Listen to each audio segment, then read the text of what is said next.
Okay, so it's 1 o'clock and let's get started. I just want to say good afternoon, everybody, and welcome to the 31st Annual Elkin Isaac Student Research Symposium. My name is Erin Smith, and I'm going to be your host today. And I have our moderator, Kristen Casey, who's going to be helping out as well. I do want to say that we are on a pretty tight schedule, so if you have questions, we ask that you don't unmute yourself during presentations or use the raise hand function. We ask that instead you type your questions into the chat, and we'll get to those questions at the end of the presentations. So let's get started with our first group. We have Albion students, Joseph Tatar and Emily Rancourt, and they're going to talk to us about their product, Hubsy. So go ahead, guys. Hey everyone, thanks for joining. I'm Joseph Tatar, I'm a junior. My partner is Emily, and then our French peers will be introducing themselves later on in this video. Please enjoy and feel free to ask any questions along the way in the chat.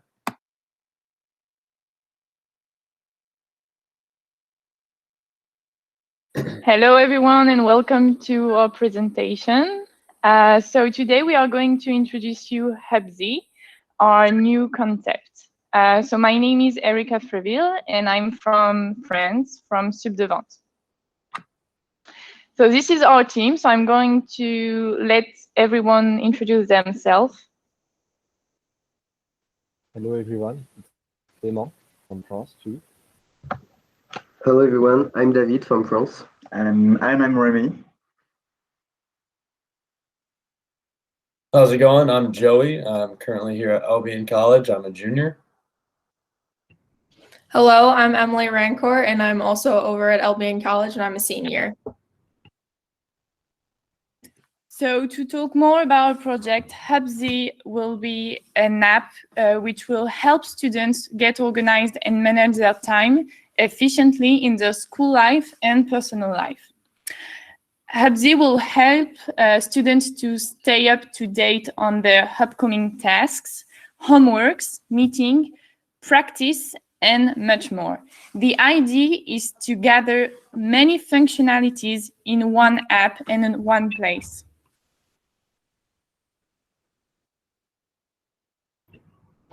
The problem that Hubsy solves is that today in current world, students are having to balance between multiple platforms while they're going through learning. And so we want to take everything and put it in one single space. This means all of their class information, extracurriculars, anything that is needed between the students and the professors. The solution that we're proposing is that it takes an application that is every single student need and puts it into one single space for balancing multiple platforms, and it makes learning easier, faster, and more enjoyable for everyone involved. So looking into our value proposition, our target market is higher education institutions within the Midwest of the United States, small, mostly between 1,000 to 5,000 students. Looking into our marketing strategy, we're going to market to the institution presidents and chairs of departments and professors and pitch these student organizations and student senate, maybe athletic advisors as well, committees, honors programs, and student workforces. And so what sets us apart from our competitors is it's an all-in-one platform. We have a document scanner feature. It's accessible and easy to use for academic and extracurricular purposes. There's project management resources, tutorials, and tools on how to use the platform and also how to balance your work and life schedule. And there's the on-the-go cafeteria booth that allows students to order food directly from the app.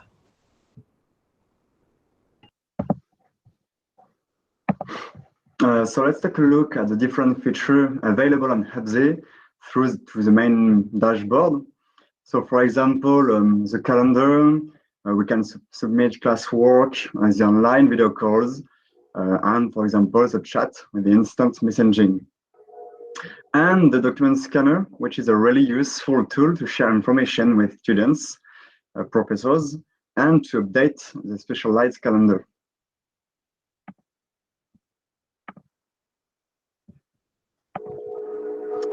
So about the user view, this is what the application will look like on your phone. So To remember 3 main points: friendly and easily to use, 100% customizable, and helpful notification. So as we can see, 2 main parts with the personal life and the school life, some notification per, and the chat. So we will now speak about the trends in the education management market. I think that you all know that actually we are facing the COVID-19 pandemic, and it has an impact on the market, the education market. As you can see, all this article speaking about the COVID-19 pandemic and how does it change our education system. So there are more and more applications on this market, and the goal of Hubzy is to make students and professors' lives much easier with only one application. So Joy and Emily did some market research, and here are the findings. To explain you, they did student surveys, student focus groups, and one-on-one interviews with staff and faculty members of Albion College. So to sum up the findings, students and staffs are stressed by the amount of different platforms they use. So what do they like about Hubzy is that it's an all-in-one application and that it will help them with project management organization. And also it will simplify the information from professors and make it easier to find and turn in assignments.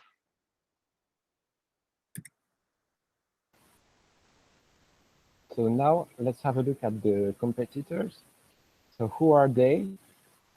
We have 3 main competitors, which are Blackboard, Moodle, and Google Classroom. They all target K-12 and higher education, but what Hubzy do differently is that we propose the all-in-one ID of the private and school life app. And so our offer is built in 3 different packages.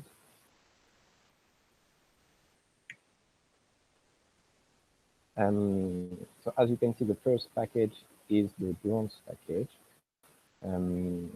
which gives the following features: the customizable dashboard, document scanner, calendar, instant messaging, turning in classwork consultation, instant feedback from professors, and automated pop-up notifications. Then we have the silver package, which gives the bronze package features plus online video conferencing, shareable calendar and schedule, live and shareable document editing. And to finish, we have the gold package, which gives the silver package features, plus project management lessons, pre-order food at institutions' cafeteria per mobile app, access to ordering material from school bookstore, and access to project management tools, resources, and outline. So now I'm going to get into the feasibility of Hubzy. Hubzy is going to be an LLC, a limited liability company. We figured that this would be the best option for what kind of startup business we're trying to run. And we're going to be located in the Midwest, at least for the first 5 years. Specifically, we're going to be headquartered in Marshall, Michigan. It really centralizes the first schools that we want to target in the first year, which are going to be in the MIAA, which are Hope, Albion, Trine, Calvin, and many more. That'll take me into the financial model. So as I said, for the first 5 years, we're going to stay within the Midwest. These are actual numbers from actual schools. Just kind of jotted up to see what our numbers would look like. As said, we're going to stick with the MIAA for the first year, and then to follow with a 20% market growth rate, we added 2 to 3 more schools upon those first 5 schools the first year. And as you can see, those are our sales numbers at the bottom of the screen.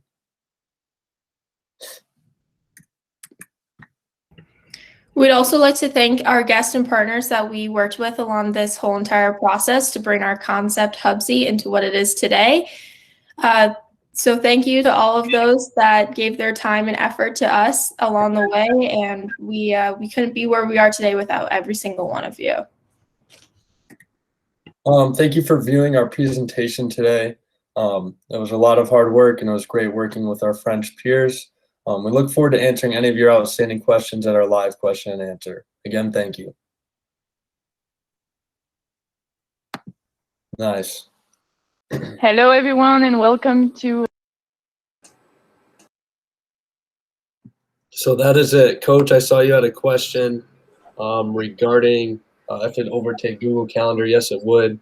Our main goal with this is to kind of scratch stuff like Google Calendar, because sometimes on Google Calendar you have a date where you have a conference meeting, you have to click on it, and then it takes you to a Zoom link, and then it takes you to Zoom, and then you have to open the Zoom application. So we're trying to kind of eliminate all those processes of going from different links. So right here there'd be Hubsy. You'd click on the calendar, and then there'd be video conferencing within the application all ready for you to go.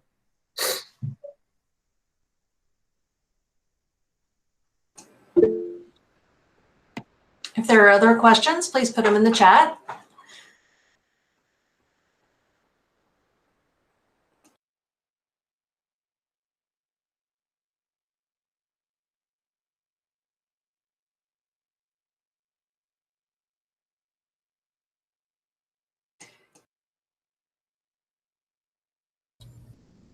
Emily and Joseph, would you like me to move through any more of the slides in your presentation? I think we're good. I saw Laurel just had a question. Do you want to answer that, Emily? Yeah, I can answer that. So, Laurel, are you referencing like during our market research when we talked with students individually? Okay, so that was on our market research slide. If you could go to that slide in particular, that would be fantastic. So I could just have a visual reference for everybody.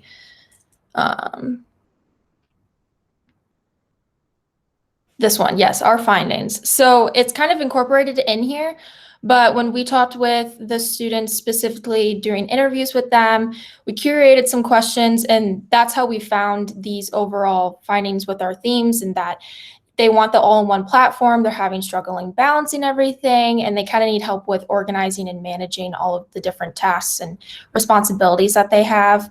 And if I looked at the participants correctly, I believe Celia is in here, and I actually spoke with her during the interviews. So that was, nice to see her come in and watch our presentation.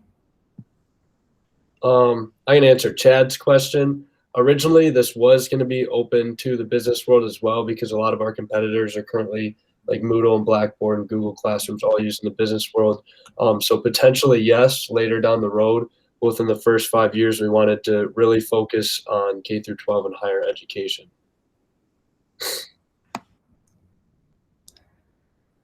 Okay, so in the chat, there's also a question from Jake asking where we got the idea for our company name, and we kind of bounced around a lot of ideas between each other, and we came up with Hubsy because it's a hub for all of the busy needs that you have. So we combined the two words, and Hubsy came to be what it is today. And I also see that Laurel did a follow-up question. She's wondering if we have any opinions from other schools. We didn't talk to any schools like specifically, but we do. I spoke with some students and some friends that I have at other schools in Illinois, where I am from, and they had very similar feelings as the students that I spoke to here at LBN. Yeah, so with the student survey, I sent it over to a few friends that go to different colleges as well. And then I actually had my cousin, who is in high school currently, send it to a bunch of her friends, so that we were able to get some opinions from high schoolers as well. It was pretty awesome working with the French peers. Despite the difficulties with COVID, it would have been great to see them in person.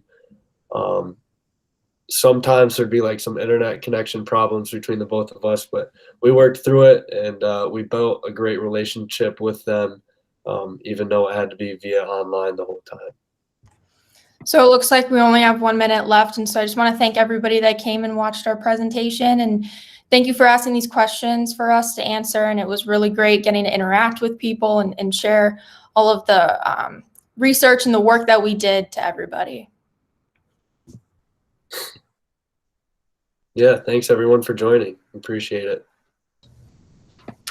Thank you, Joseph and Emily. You guys did a great job. I would like to introduce group number 2 now. From Albion, we have John Hosley and Sagar Kamaraju, and they're going to talk to us today about their product Instantly.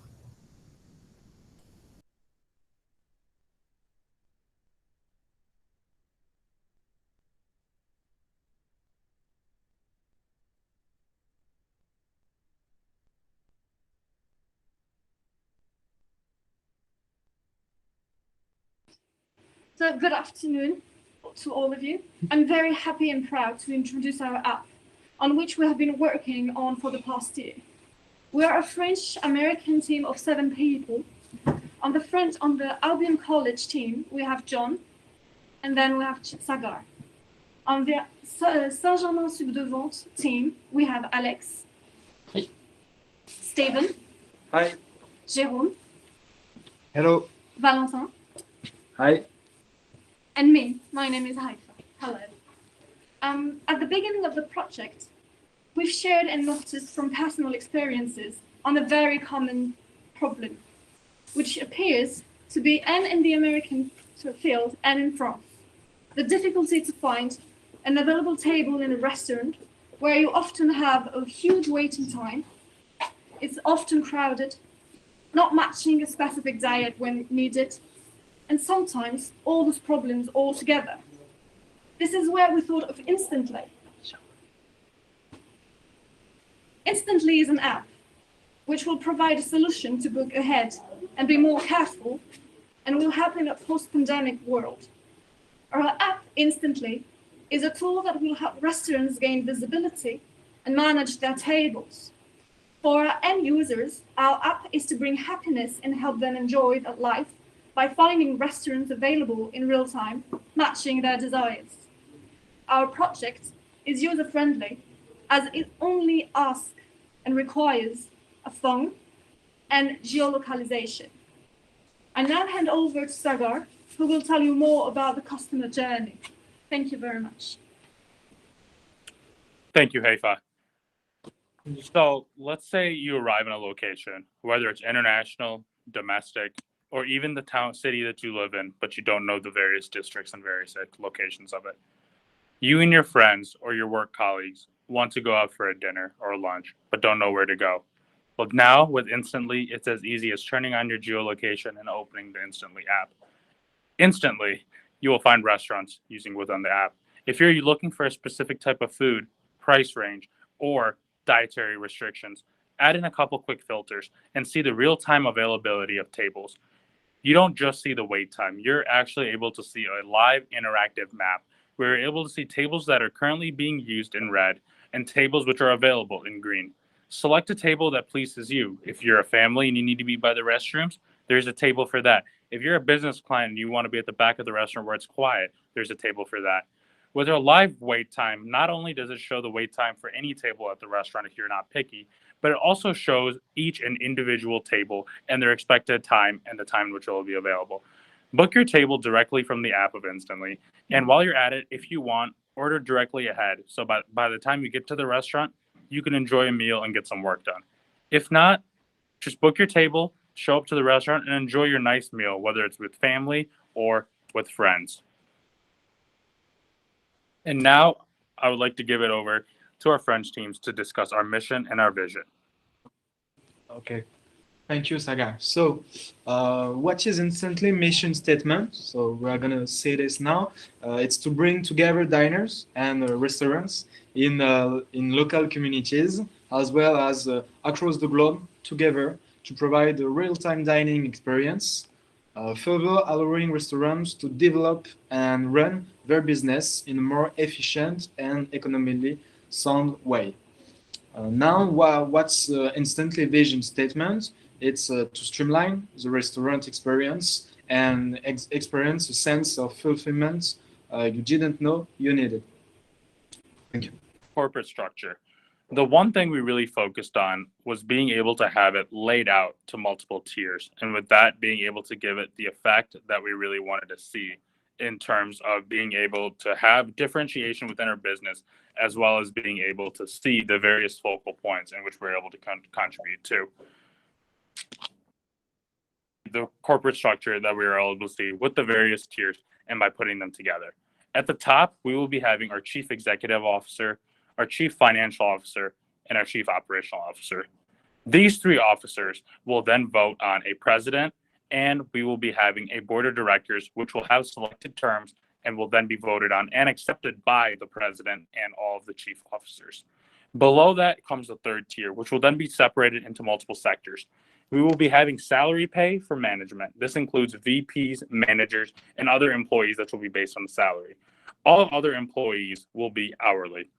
Our sales team will receive a 10% commission, and by us taking this type of various approach, we thought that we could put emphasis on where we needed to within corporate development, as well as being able to really focus on the various importance that the sales teams does offer us. We will be basing our company in Chicago, Illinois, where normally the rent is extremely high. However, we're only going to be spending $35,000 annually for 1,100 square foot space. With the coronavirus pandemic and the way in which corporate offices are now going to be retreating, we will have two base systems, and employees that are based solely in the office, and this will primarily be our app and web developers and our effort level management, which is our first two tiers, as I previously mentioned. All other employees will be based out of office, primarily our sales representatives due to their travel, our marketing firm, and our legal firm, both of which will be used on retainer. The status of our company will be an LLC, and by us doing an LLC, we are able to file for taxes in the state of Illinois, as well as being able to have a multiple operational, utility, and IP patents. Let's talk about our business model. So I'm gonna highlight some few points. So first, in the value proposition, I like to talk about the real-time booking because it's really the most important features in our project. Also, quickly, I want to talk about some key partners. So the first one would be the cloud provider, for example, which is really important partner for us because it's a software-based solution, so it's really important. And to end, I'll talk about our app developers. They are really important too because it's a software-based solution, so it's important to have really good quality developers. Now I'll let Jerome. Thank you, Alex. So now I will talk about the competitors. Who are our competitors? In the market of restoration booking app, we have Talk, OpenTable, Uber Eats, Resi, TheFork, and Slice. But the main actors on this market are OpenTable and Resi. Let's have a look about the different features they propose. So for OpenTable, they have the wait time, the reservation, and the guest invitation.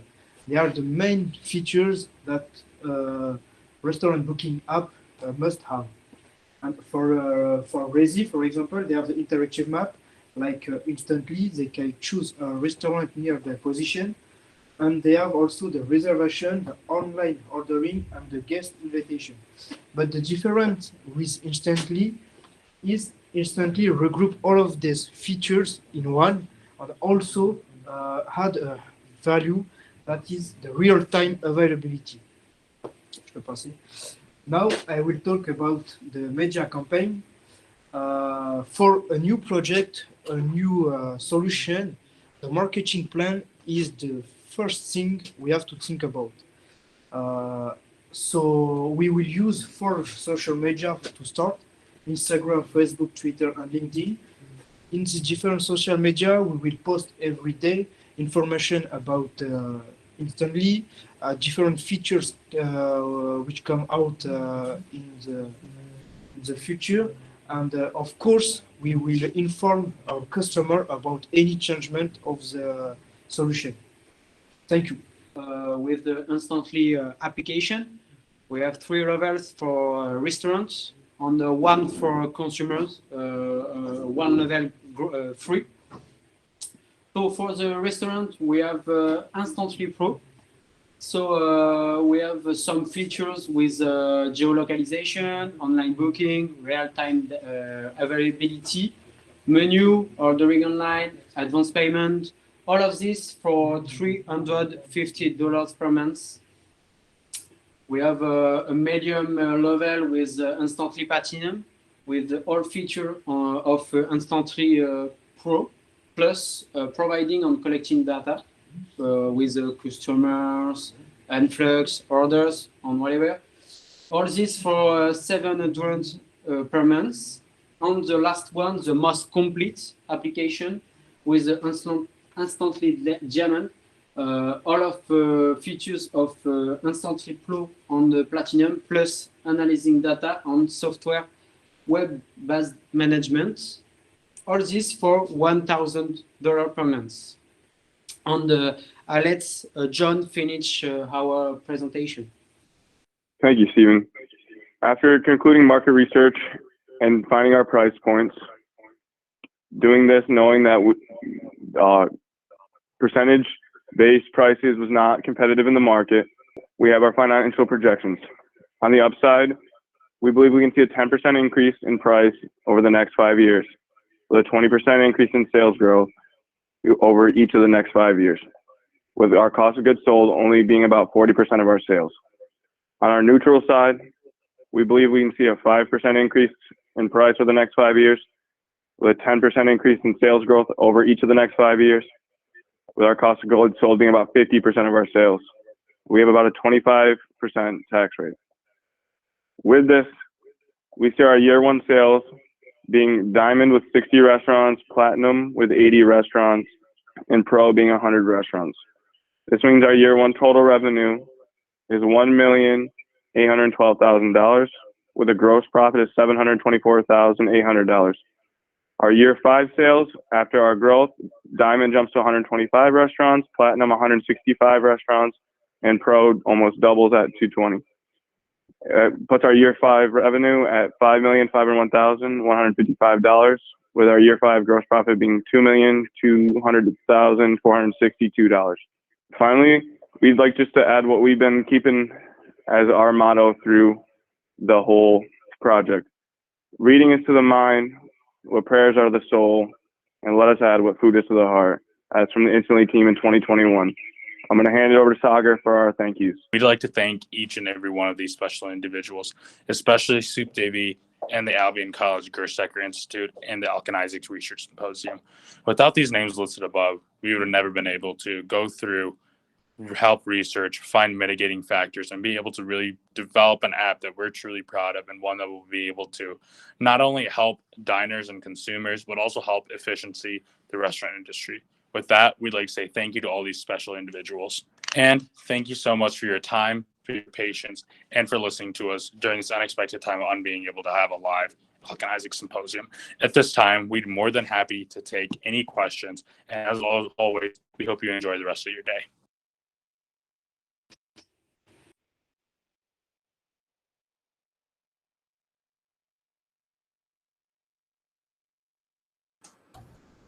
Okay, the first question in the chat is who or what drives the information gathering? And does this depend on the individual restaurants to provide this information? And if so, how is that compiled? So the way that we were going to approach that was having a sort of central hub where when we included restaurants into Instantly, we're going to give them our software, which then allows for them to process their data, their lifetime data into our app, which then will show on the app. And with that, we saw that was really for them to give us information that we could put on the app, as well as vice versa at the end of the month or the week, however they want it. They can also receive that information back and go through their own data to see if there's peaks of high times, if there's periods of times where certain tables are better to have. That way they can also increase efficiency. Instead of using an entire restaurant, you can only use sections if, from 2 to 5 if it's just the bar section that's always been full.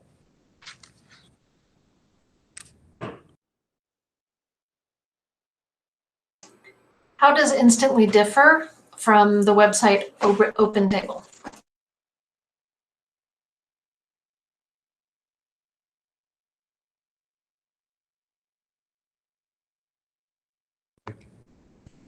So one of the main things that OpenTable really does is they do display wait times and they show their reservations. However, what we try to do was being able to take each of the different factors that all these various competitors had and be able to tie them all into one app so that you don't have a system like OpenTable where you're able to choose your seat and not able to order ahead, or versus Uber Eats where you're able to order ahead but it's not in a restaurant instantly. Was really made to focus and be able to have the order ahead ability, flexible seating to display the wait time. And one of our biggest advantages is being able to order ahead and choose your exact seating that you want. That way you're not spending, 20, 30, 40 minutes being able to wait for food and starting conversations if you are there for a business center, or if you're there with small children who have an attention span anywhere from 3 to 7 minutes before they lose it. You're able to really come in, do your thing that you want to get done, and be able to leave. All right, thank you guys. That was an excellent job. And we are going to move on to our next presentation, which is group 3. And let me set up their slide deck real quick. And so from Albion, we have Jace Conley, Jared Fife, and Fisher Jacobs, and they're going to talk to us about their product Connect Room.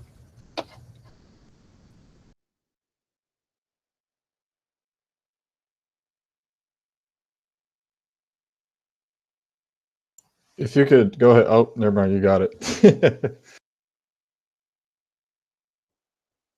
So hello everyone, my name is Shamil. Hi, my name is Emilio. Hello, my name is Abdullah. Hello guys, my name is Shamlun. Hi, my name is Fisher Jacobs. Hi, I'm Jace Conley. Hello, my name is Jared Fife, and this is Connect Room. So the problem that we're seeing with virtual work in COVID-19 is that employees are feeling disconnected with their coworkers. We're seeing that 50% of employees in 2021 are struggling to unplug from work, communication and collaboration with their team, and loneliness. And we're also seeing that the team camaraderie that was there pre-COVID is not what it is now. It's missing. So what is our goal? We want to turn the physical office space into a virtual office space where you can interact with your colleagues and co-workers. Our goal is to bring back the coffee moment, the fun moments that come with being in an office. One of the challenges businesses are facing today, and mainly because of the COVID-19, is people in the workforce no longer get these water cooling moments where they can relax, have a relaxed conversation about each other's lives and going forward into the world.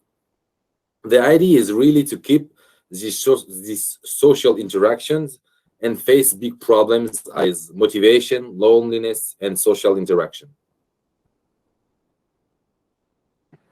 For our headquarters, we have chosen Henderson, Nevada. We've chosen this location for 2 reasons.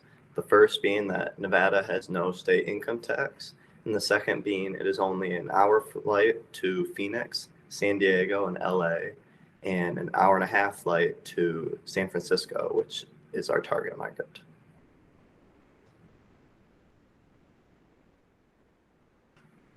With that being said, that leads us to who we plan to target.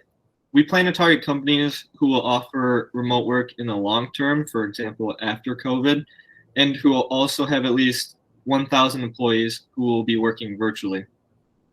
An example of a company that we would target would be Facebook. They are located in Menlo Park, California, which is around an hour and 30-minute flight from where our headquarters is, which is relatively close. And also, they have 58,604 employees working for them, and Facebook said from here on out that 50% of these employees will be working online, which is a huge target for us, and that's a big amount of people that we can hopefully have join our company. So what is Connect Room? Connect Room is a software with the idea of bringing your physical office space to a virtual office space. This virtual office space is totally customizable to your individual preference. So we could literally take your full office space and turn it into a virtual office space. This can have, you will have your avatar, which is customizable to yourself. And the whole goal behind this is to bring back the team camaraderie in the office. Being at the office space without being in the physical office space will, with our goal in mind, is to bridge the gap that has been missing during COVID-19.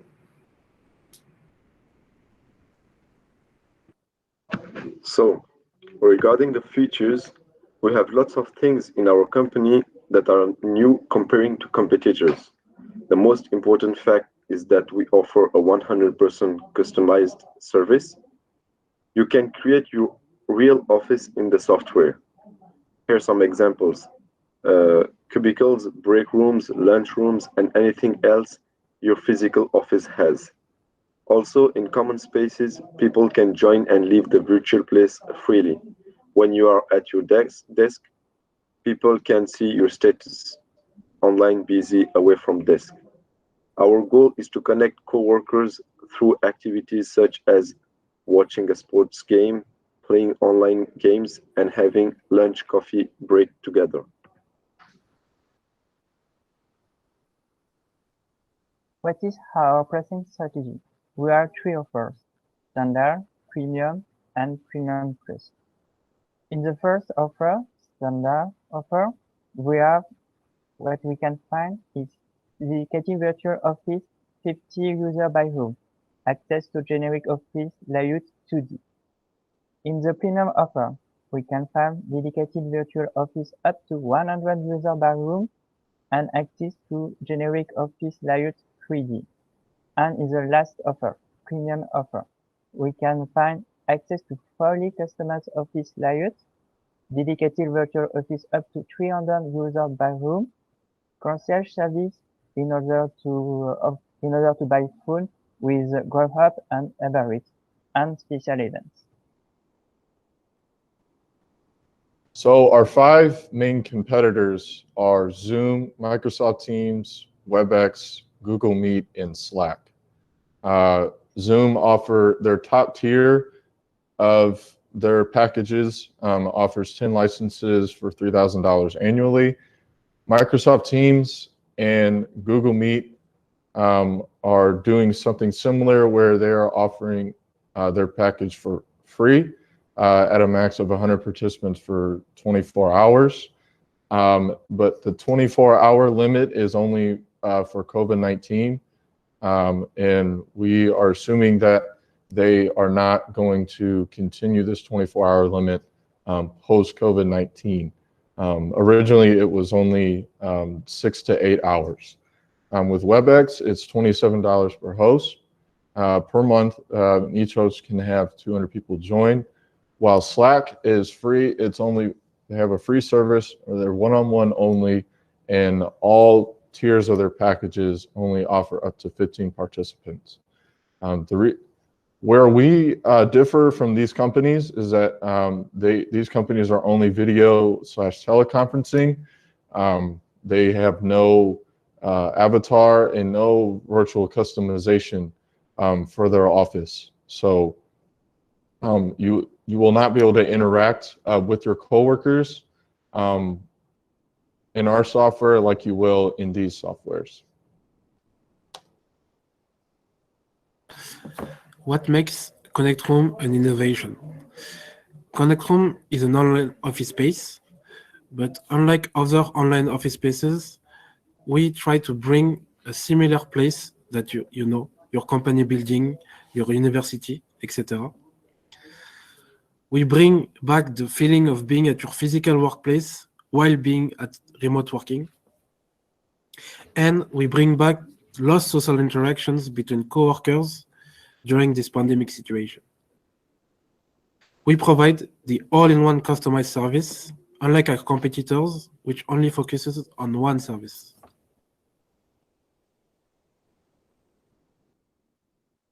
So here you have an example of what a day with Connect Room looks like. So here, for example, you arrive and use Connect Room to start working. Then you will have your break. So let's have your break with your colleagues and enjoy with some conversation. Then you have time to lunch. So you will be able, for example, to order a meal with your colleagues and I don't know, maybe watch series or movies. It depends. Afternoon, you will have another break and you will be able to play maybe a little games or have more detailed conversation with your colleagues. And to end after your hard day, you will be able to have other activities because the software will be open. So the day will not be hand and you can also relax with your team.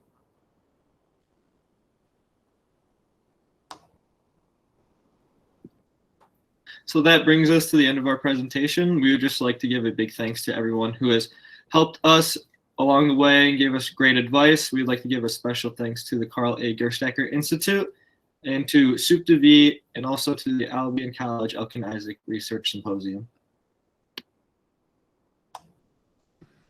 Thank you all for attending. So hello everyone, my name is Shamil.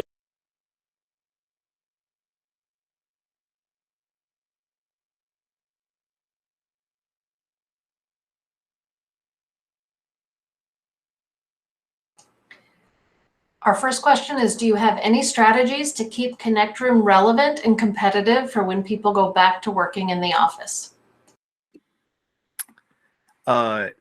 So what we found through our research and interviews, for example, Laura Wendt, who's an Albion alum, she works for Boeing. Most people or most companies are going to have to go hybrid, to where some people are working in person, some people are working online. We feel like that the future is mostly virtual. That's why our software works really well, because you can be in person and your coworker can be online and they can see that you're in person and they can see that they're in your own, that the coworker can sit in their cubicle, you can sit in your cubicle, and you can both be online.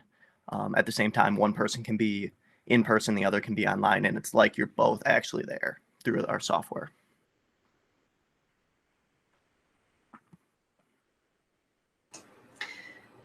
The second question is, are you suggesting that the coffee room is an actual virtual space that you can check out when you're at work and need to take a break and grab a cup?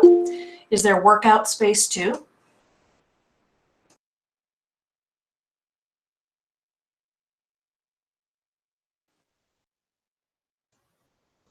Yeah, so the virtual space you can have an actual break room feature where you can, if maybe let's say you're both online, both of you can make your own cup of coffee, and both of you in the software can walk into the break room and be able to have a 5-10 minute chat with them, and you could also use the break room as a workout space if you wanted to. Maybe during the day you want to do some yoga with a friend for 15-20 minutes. Get your Zen on or something, and you can use the break room for that feature as well.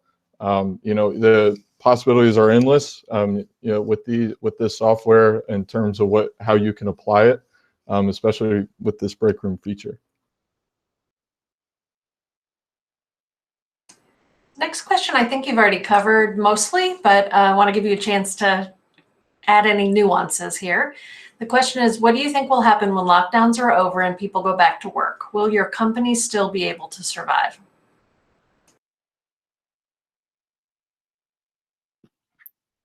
Yeah, so like Fisher was saying, we do think our company will be able to survive because we've done a lot of interviews and we also created a poll and sent it out to many people. And even as COVID may come to a close and with the vaccine and everything and more people will come back to work, there will still be lots of people who will stay online. Like Fisher said, companies will stay hybrid. So we do think we will be able to survive.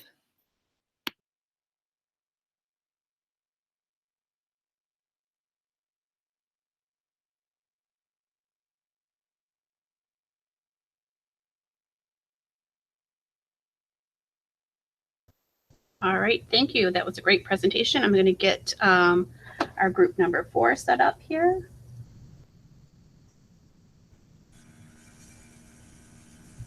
So for group number 4, we have Morgan Armstrong and Caitlin Cummings, and they're going to be talking to us about a toolkit for student activism. So go ahead and take it away, guys. Thank you so much, and hello to everyone. Thank you for attending these presentations. Again, my name is Morgan Armstrong, and my research partner is Caitlin Cummings. We've had the opportunity to work on this project with Dr. Walling as well from the Political Science Department. And so this is Beyond Protesting, a toolkit for student activists. Next, thank you. So really quickly, I just want to point out that another student also worked on this project with us. His name is Marco Colmenares, and he has since graduated and is attending law school, but we just wanted to acknowledge him as well. Sorry about that, Caitlin. No problem. Yeah, I just wanted to say the same thing. So like she said, my name is Caitlin, and I'm a current junior at Albion.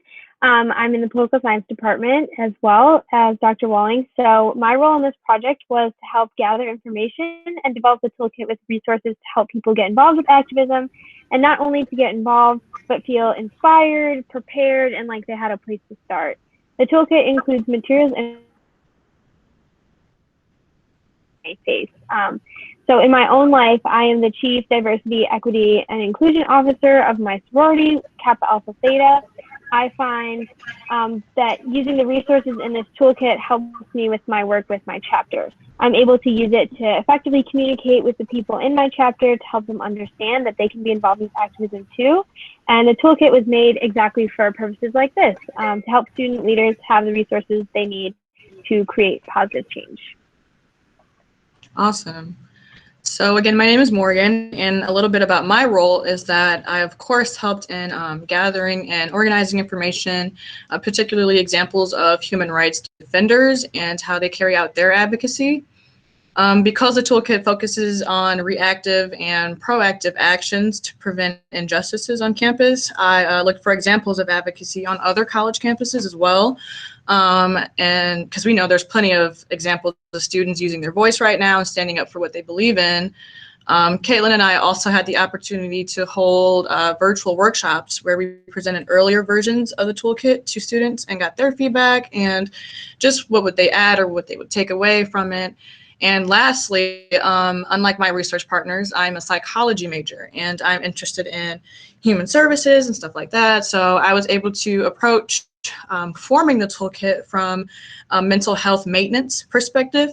Like if I were a student wanting to be more involved, how could I do so while also being mentally healthy through the process? And so I contributed to the areas that talked about how major movements like Black Lives Matter tend to their supporters and how to implement mental wellness into your everyday lives so that it shows through your advocacy. And lastly, just how to have fun with defending rights and remembering to cultivate joy despite the circumstances. So that's my role in the process.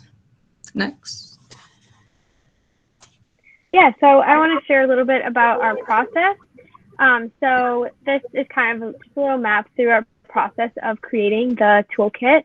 We started by comparing other toolkits and identifying things we liked about those toolkits. We looked at other toolkits like from March for Our Lives, from Amnesty International, and other human rights groups.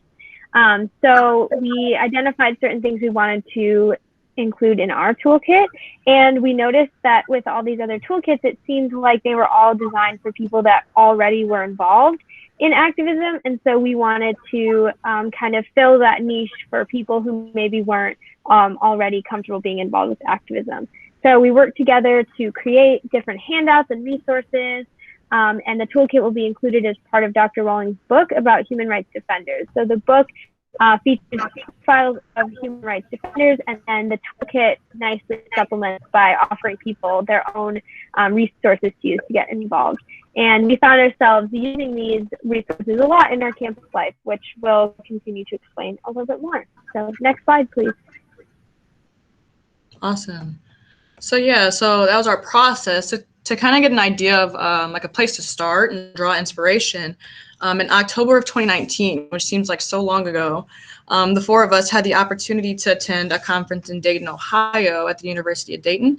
And the overall theme for it was social practice of human rights, which was perfect for what we had planned at that point to be working on. And as an undergraduate student, it was definitely interesting to see so many different kinds of research. We were able to meet other students and just people from all over the country. The first keynote speaker for the conference was Opal Tometi, who is one of the co-founders of Black Lives Matter. We had a chance to speak with her, and she was so nice and she's so pretty. And that was really cool to get a chance to speak with her. And also pictured all the way to the right is Terry Marshall, who founded an art studio out east, and his advocacy focuses on bringing awareness to social issues and involving systemic racism and representation. And I was a little starstruck because I had actually seen some of his work, but I never really knew who was responsible. And so it was really nice being able to hear their stories and how they create their movements, be it through art and media or a social movement or a book someone was writing at the time. It was a very good variety of different activists and how they do their work. So it was a really cool experience. Next slide, please. Yeah, so we want to give a quick overview of what is actually in our toolkit. So the toolkit is divided into two parts, with the first part being focused on becoming a human rights defender, and the second part being focused on resources for organizing in your community and on your campus. So I'll quickly give an overview of the first part. So the individual level of activism is one of the most important things we wanted to emphasize. The core idea of our toolkit is that anyone can be an activist or a human rights defender.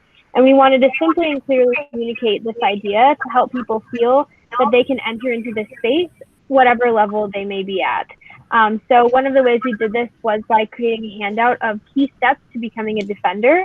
For example, one of the steps, the final step actually, is to keep trying. We're not going to always get it right on the first try. Activism is more about continuing momentum and keeping on trying different strategies and solutions rather than getting it right on the first try or getting it right every single time. We also wanted to include some suggestions of ways people could get involved. So we broke it into these depending on the time or level of involvement. So we had a few minutes, a few hours, and a few days, weeks, or months. So for example, in a few minutes, you can speak up if a coworker, friend, or family member is saying a joke that's maybe not very sensitive or making comments that are about stereotypes or things like that. In a few hours, you can work on creating your own basis of knowledge and increasing your experience by researching human rights issues or reading the stories of other human rights defenders. And in a few days, weeks, or months, you can consider really tough questions like, does your community provide an inclusive and safe learning environment for people of all nationalities, races, religions, abilities, genders, sexualities, gender identities, etc.? So we just wanted to present some clear ways that people could get involved and do self-work before they felt confident to start organizing at a community level. Next slide, please. Awesome, yeah. And so then the second part of the toolkit looks at organizing at the community or the group level. So this section looks at some overall best practices and what tools to use to organize your movement. And we present a roadmap rather than a model, which tends to be more rigid and limiting. We use a map that has steps that we say could flow in order, but with advocacy events, you know that it can be very unpredictable. So we encourage students to interchange these steps so that it works best for their situation. So it's a guide rather than a step-by-step that says, you know, do this and then do this and then do this. It's more flexible, so it applies to people's situations. Also, it has guidelines on how to safely organize a protest so that the message is being conveyed and everyone is safe at the same time, and you're also just making the biggest impact that you can conveying your message. And this was really useful in the past couple weeks on this campus with the demonstrations that happened. And Caitlin will talk more about that in just a second. But yeah, it was really useful just for in our own personal lives in the past few weeks. And lastly, for part 2, it includes creative ways to promote a message beyond just protesting. So how to use social media, or a performance that you want to put on, or even just painting the rock. I created a hashtag based off of the toolkit to respond to injustices in the past few weeks. So other ways, thinking of different ways to protest and use your voice and bring light to injustices that are happening. Next slide, please. Yeah, so like Morgan was saying, after the demonstrations on campus, we wanted to continue the momentum and share the resources that we had already put together. So we held 2 advocacy crash courses on campus for students, faculty, staff, anyone in the Albany community. One was online and one was in person, where we facilitated discussion about involvement, self-growth, education. We tried to make it really interactive for the participants, and we really relied on the toolkit in that sense to help us guide the discussion and the conversation. Next slide, please. Yeah, so although there's no time to actually conduct what one of these workshops looked like, we wanted to give you an idea of kind of what we, how we approached it. So in the section of the toolkit that Kaylin mentioned, the things you can do in, and that's where it's like in a few minutes or a few hours, and then over the course of a period of time, like days, weeks, or months, we would present a scenario and kind of give the attendees the opportunity to think about the answers and discuss with other people, and then kind of share out from their perspectives. And that would just be like a part of that workshop and what that would look like. And I personally enjoy doing these so much because they were a good opportunity to get interactions from not only students, but like Caitlin just said, it was a good turnout from faculty and staff as well. And it's always really encouraging to see their support and how they contribute to the conversation from their perspective as well. So yeah, I really enjoyed doing those workshops and just talking about how to make change in meaningful ways on campus. So that would be like kind of like the questions you would receive and some of the things that you would think about in a workshop setting. Next slide.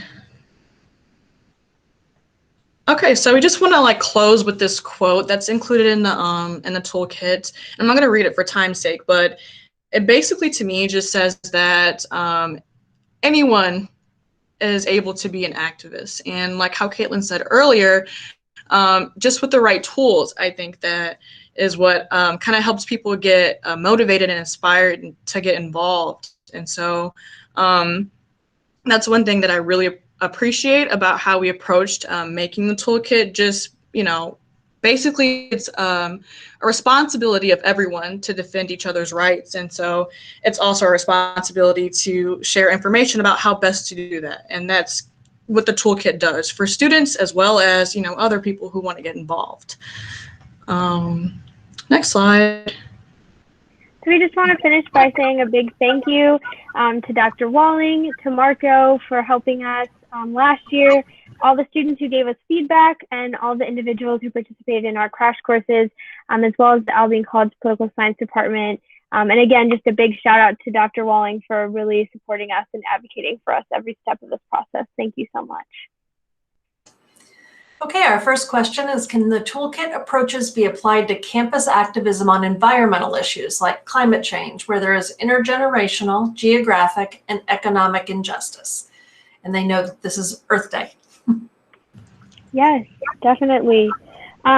So I'll just quickly answer, and then Morgan, if you have any thoughts. But one of the resources in our toolkit is all about crafting the message and developing the movement. So absolutely, it could be applied to environmental issues. One of the tips in our toolkit is all about who to contact, how to do so, and the best way to carefully and concisely express the point of, or like your goal of what you're doing. So most certainly could be applied to environmental causes as well. Agreed. No, I just totally agree with you. I think that human rights frameworks can be interdisciplinary anyway.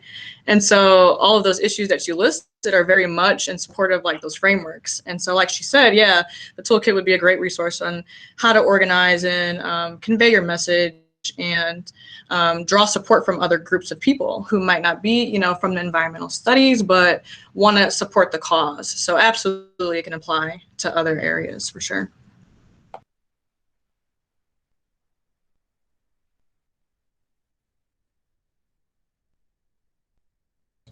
Okay, thank you. What a great presentation. We're going to move on to our next presenter. And we have Aaron Starr, and they're going to be talking to us today about autistic people's experiences with emotional abuse from their teachers in public school. So go ahead, Aaron. Hello, I'm Aaron Starr. I use they, them pronouns, and my presentation is Autistic Perspectives Revealed, Autistic People's Experiences with Emotional Abuse from Teachers in Public School. Next slide, please. I did qualitative research interviews with autistic people who experienced emotional abuse from teachers. I'm an autistic researcher myself, so this research is by and for autistic people. My research goals were a better understanding of how autistic people experience and are impacted by emotional abuse from teachers, and to center autistic people's perspectives in research. Next slide. Throughout the research process I did for this, there are no academic studies that specifically focused on any kind of abuse autistic students experience from teachers. There was one study that focused on disabled students with autistic students as a subset, but nothing about autistic people specifically. The two studies closest to my work only interviewed teachers and parents, not the students experiencing abuse themselves. As a result, my research is the first of its kind. My research is done through the neurodiversity paradigm, which frames autistic and otherwise neurodivergent people as a natural part of human diversity, and that society needs to change how it views us in order for us to thrive in society. Next slide. I interviewed 6 autistic survivors of emotional abuse between ages 18 to 25, and all of them were given pseudonyms, and I gave them multiple interview options to accommodate their communication access needs. Next slide. My findings. Next slide. This is a list of all the types of harm my analysis found. I'll focus on the first 3. I'm going to start with the third bullet point and make my way up. Teachers who emotionally abused them ignored bullying from other students and also actively encouraged it. A false accusation made by another student about the participants would be readily believed by the teacher, but the teacher would often not believe the participants when they tried to tell them about the actual student bullying happening. Often the teacher would publicly humiliate them in front of the class, which would lead to the other students using the same insults against them that the teacher used. One of the studies I found about teacher bullying in general described this phenomenon as a contagion effect, and my work validates that study and further demonstrates how other students learn from a teacher that an autistic student is designated as other. Teachers frequently profiled and criminalized the participants' body and face movements, way they dress, etc., as meaning that they're supposedly a threat to themselves and others. For instance, Amelia and her friends were putting together a list of who they wanted to invite for a sleepover, and the teacher accused them of writing a hit list. This is one example of how teachers perpetuate societal narratives about neurodivergent people being a danger to society. Many participants didn't know why they were being profiled and often experienced their teachers accusing them of infractions they didn't commit, such as stealing. So there's disproportionate profiling of autistic students going on. Teachers who emotionally abuse them often call them insults about their intelligence, such as stupid and lazy. These insults are rooted in ableism against people with developmental disabilities historically and currently. They are most frequently called these by their teachers when they are struggling with academic work, and the teachers were assuming that they are inherently less competent. Next slide. In addition to teachers doing these things, they also punished autistic students for stimming. Stims are repetitive movements that are necessary for autistic people to function in daily life because stims help us manage responses to stressful environments. Most teachers are taught that all stims are bad and must be removed to make us look more normal. From Sophia. My kindergarten teacher always looked at me strange and would be like, "What are you doing?" And I felt scared to be myself. I always was called out for behaviors I didn't think were bad, like swinging my arms, walking on my toes, like if I was flipping my hair or something not directly related to the task. My 5th grade teacher called me outside the classroom and reprimanded me for stimming. The fact that a natural part of Sophia's existence was targeted in kindergarten shows how anti-autistic ableism from teachers starts early. All of these forms of abuse have long-term impacts on their lives. Next slide. Emotional abuse from teachers impacted the college decisions of most participants because the abuse made them afraid of school environments. Some are unable to go to in-person college at all, and some delayed going to their dream college because of messages they internalized from their abusers telling them they aren't smart enough. Trauma from abuse has a long-term effect that the autistic participants were scared of experiencing further school trauma in a college environment. Abuse led to all of them struggling with identity and self-esteem. Many share that the abuse taught them that their authentic selves were not valued and that they should hide who they are. They struggle with understanding why they are targeted and believe that this meant that there was something wrong with them. Many participants share that accepting their autistic identity was important to moving forward because that helps them process and realize that they aren't wrong. Many participants developed chronic pain and sleep disabilities during and after the abuse, and all of them developed mental health disabilities during and after the abuse. One participant, Megan, described the abuse as having made her feel, in her words, destroyed. Some participants shared they experienced suicidal ideation during and after the abuse, and many of them were planning attempts while in elementary school, not just thinking about it. Next slide. From Amelia. These experiences severely impacted my ability to keep up my usual academic performance because it made it feel traumatic just to go to school, hard to focus and pay attention and be present, just overall hard to learn, hard to have the executive functioning necessary to do things like homework, etc. I went from overachieving to barely scraping by. Her quote highlights how the effects of the emotional abuse impacted her ability just to exist at school, let alone do academic work. Next slide. Some participants didn't report because they knew they lacked power in the teacher-student dynamic and feared being targeted if they reported. They didn't believe that other teachers and administration would support them. For the participants who did report, none were believed by school administration, and there was only one instance where another teacher believed them. In that case, the teacher who believed had been at the school for 2 years to the abuser's 30 years, and administration thus shut that teacher down. Participants were frequently dismissed as dramatic or their abuser is just like that. Next slide. From Everly. I got yelled at by another teacher because I was in the bathroom crying after having my work torn up by a 3rd grade teacher.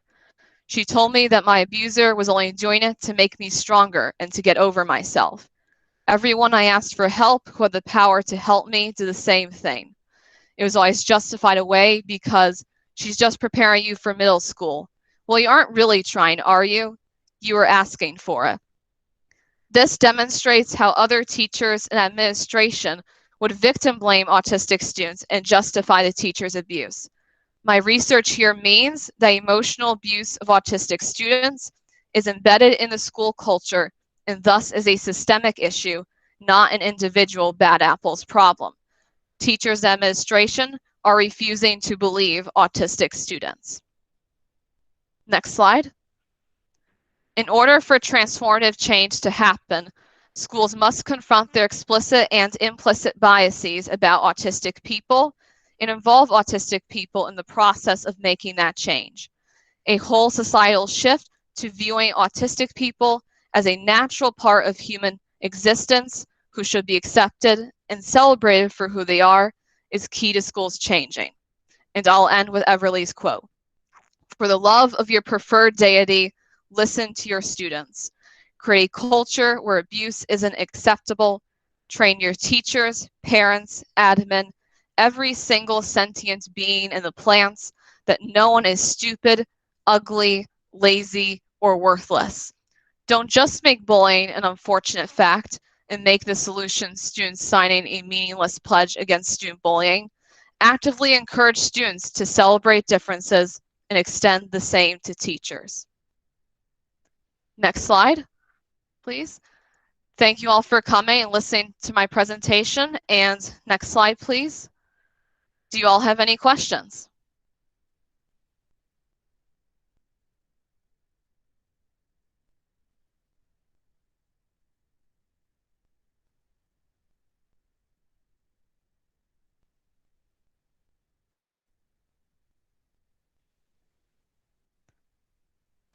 So our first question is, how did you find your research participants? I found my research participants through both personal and activism networks. So a lot of this was through social media, because a lot of autistic community spaces are based online. So Twitter and private Facebook groups were a big one. And I also contacted a that's a university education center for people with developmental disabilities. What was your survey size?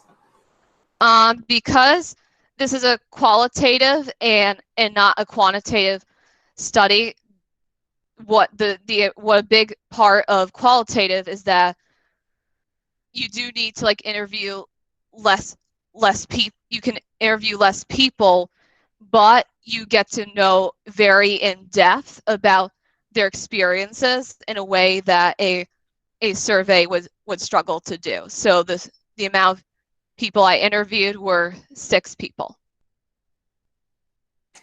Do you know of any programs or organizations that can provide training to teachers? I would say kind of the biggest advice I would give is to read the resources created by autistic-led advocacy organizations, such as the Autistic Self-Advocacy Network and the Autistic Women Non-Binary Network. They don't necessarily provide specific teacher trainings, but those are a good place, an excellent place to start for learning about accepting autistic people for who they are. I know there is an organization that does training. I just can't remember off the top of my head. Are you planning on publishing or writing this up for a broader audience? Yes, I am definitely planning to do that, both an accessible version that is more accessible for disabled people who may struggle with academic language, and looking at journals in the future. Yes. Can you elaborate on the kinds of mental health supports and resources you offered your participants? Sure. So in the consent form, I made it very clear that they could stop the interview at any time if they're struggling, and I gave them both before and after the interview a list of mental health resources that include sort of national helplines if they're experiencing a crisis. If by chance an Albion college student wanted to be interviewed, I put Albion specific counseling resources as well. Were your participants all in the United States? Yes, so they're actually every region except the Northeast was represented. So I had 2 from Southeast, 1 from Southwest, 1 from the West, 1 from Midwest, and 1 from the Atlantic. So even with 6 people, got a wide range of geographic regions. Where do you see this research taking you in the future, and how do you plan to use the research? That's a great question. I really would like to bring this research to my autistic community, because this is very much for for them and advise them and be involved in help bringing that into their advocacy work to make schools better for autistic students, because there are a lot of autistic activists doing this work right now. So I want to be involved in supporting autistic activists in doing that work, and also engaging in conversations about how, and basically engaging in those necessary conversations that we need to have. Yes. Okay, thank you very much, Erin. That was a great presentation. We are going to move on to our next group, and that is Erin Lathrop, and she's going to talk to us today about a memoir on fighting the stigma on sexual assault. So, hi, my name is Erin Lathrop, and I will be presenting on my summer first grade project titled Never Your Fault, a memoir on fighting the stigma on sexual assault. Dr. Swellen Henke helped me a ton with this project by being my faculty advisor. Next slide, please. First, I want to start out by giving a trigger warning that this presentation is about sexual assault, and that is a hard topic for some people to hear about, talk about, and that is completely fine. Everyone has a different recovery process. And if you need to leave at any point, please do so. Take care of yourself before anything else. And I will not be offended. I completely understand. And next slide, please. So now I would like to give you a little outline of what I will be talking about throughout this presentation. Next slide, please. So I got the idea for this project my senior year of high school when I was invited to attend the Elkin Symposium. One of my presentations I sat in on was a student presenting her story of assault and her road to recovery. I wasn't ready to hear it at the moment. I was just starting my recovery process, and I was freaking out internally as I was listening to her presentation. I stored that presentation in the back of my mind until I was ready to use it as an inspiration to share my own story. Next slide, please. Here are some of the statistics that were in one of the books I read as research, Resurrection After Rape by Matt Atkinson. Statistically, 1 in 5 women will experience rape or attempted rape in her lifetime. Although some studies place the number at 1 in 4 and others at 1 in 6, it doesn't matter what the number is. All of them are way too high in my opinion. Only 2% of all rapes are the stereotypical rapist we imagine. The dark guy in the all-black clothing in the back of an alley. Fewer than 5% of all accused rapists ever spend any time in prison, and rape continues to be the most unreported crime in America. Nearly 100% of all rape victims blame themselves in some way or another for their own rapes. Next slide, please. The main goal of this project is to reach out to survivors and help them through their struggles. I plan on giving survivors an example of a true story of how one moment doesn't define who they are, that there is a possibility to find something good out of such a horrible act. To gain something from something so horrible, something to help with coping. I decided to write this memoir because I can reach more survivors than just being a sane nurse in the future and as a sexual assault advocate at the moment, through the school and through the community. Next slide, please. My goal after college is to become a sane nurse, which is a sexual assault nurse examiner. They are the person who completes the rape kit when a victim reports it or goes to the hospital. They are the forensic specialist.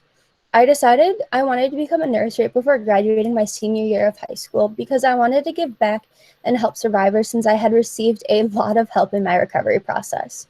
One of the most influential people to have impact on me was the school nurse at my high school, who was also a friend's mom. When I found out there was a specialty for sexual assault in the nursing world, I knew that was the path for me. Next slide, please. So a memoir is a personal narrative.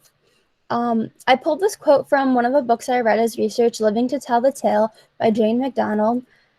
When we write a personal narrative, we find new meanings, and at the same time, rediscover connections with our former selves, which is a quote that really stood out to me. And next slide, please. So far, I have written over 100 pages of my memoir, and there's still many more to write. I have done 3 rounds of editing by myself and with my advisor, Sue Ellen. Also, as research, I have read 17 books so far, some about trauma and PTSD, some about how to write a memoir, and some examples of memoirs themselves. Next slide, please. With my research, I found in The Body Keeps the Score that the brain actually changes the structure. Bronchius area is actually damaged when you experience trauma. I also read Trauma and Recovery, a book my therapist recommended, and it made me realize how common what I was going through was. I wasn't the only one experiencing what I was going through, and it also explained why I was experiencing these tendencies. Both books also explained why some therapy techniques worked, like my breathing techniques, and why writing out this story wasn't helpful to my recovery at the time when my therapist wanted me to. Next slide, please. I read some how to write memoir books, like Handling the Truth, because I've never written a memoir before. Reading these gave me ideas to shape my tone to make sure my messages were coming across the way I wanted them to. I also used these to shape how I wanted my memoir and how I wanted to grab the reader's attention within the first couple pages. They also helped me with how I wanted to shape my letters to the reader. I have one in the beginning to start off and one at the end. These books also explained the healing effects of a memoir and how therapeutic it can be and why it's therapeutic and how it can hurt the writer if they are hiding things from the reader. One of the challenges I had while reading Handling the Truth was coming to the realization that I had to change the names of the people that were in my memoir. It was something I struggled with, but in the end, I realized my message was more important. Next slide, please. In the writing process, I would have many sections under construction at the same time. That helped with writer's block, or rite of passage for every writer, and it helped with taking a break from sections that were too much all at once. Even though this whole process was very therapeutic overall, there were some hard moments where I needed to take a break, and that's completely normal. Then when I am up to it, I'd come back to the section and put a little more work into it. Next slide, please. During the editing process, I read as I wrote, which is a bad habit I've been trying to break ever since I went to a writing workshop in Hawaii with my first year experience class with the award-winning author Tom Peake when he told us word vomit creates the best writing. That has stuck with me for years and has helped me when I get stuck. I have also read to myself and made edits as I have gone along. The most helpful thing I have done in this editing process is read out loud to myself to make sure that it makes sense, but also reading out loud to my advisor, Sue Ellen, to make sure I'm clear on what I want to say and the audience will understand. Reading out loud has also helped me desensitize the harder moments to write about it, so I am able to go more in depth the next time I go through it. Next slide, please. I will be continuing this project and turning it into my thesis. I have lots of editing to do, including reading it aloud to a friend who has been there with me throughout the events of this memoir. I plan on continuing to expand on the hard sections of the memoir. I still have lots of writing to do. 100 pages seems like a lot, but I have many more to write, with also expanding on what is already written. And because I love to read the books that I have been using as research, I will be continuing to read as many books as possible, including We Believe You. That's the book I was reading at the time I made this presentation, but because I love reading these books, I finished it this morning. But also with reading, I would like to implement scientific articles into my research due to my background in being a biology major. It would really help me expand my understanding of PTSD and trauma. Next slide, please. Here are my references. And then next slide, please.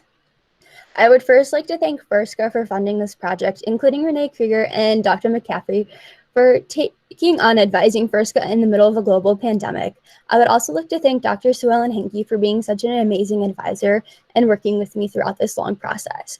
I would lastly like to thank the Orpha Leader Irwin Fellowship for their support. Next slide, please. And any questions?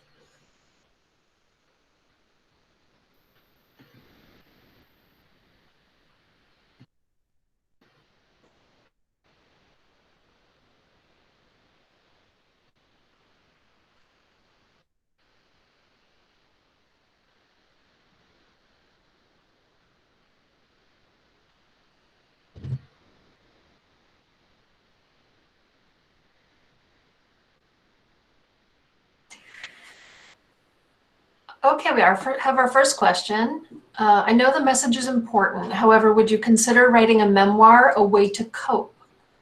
It definitely is a way to cope and understand the processes that's one of the things too about reading about the books about trauma. I like Trauma and Recovery and The Body Keeps the Score.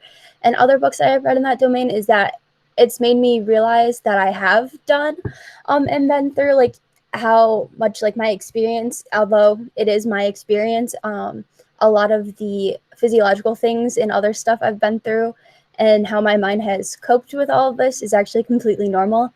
And I have enjoyed finding out and like reading other people's stories too, knowing I'm not alone.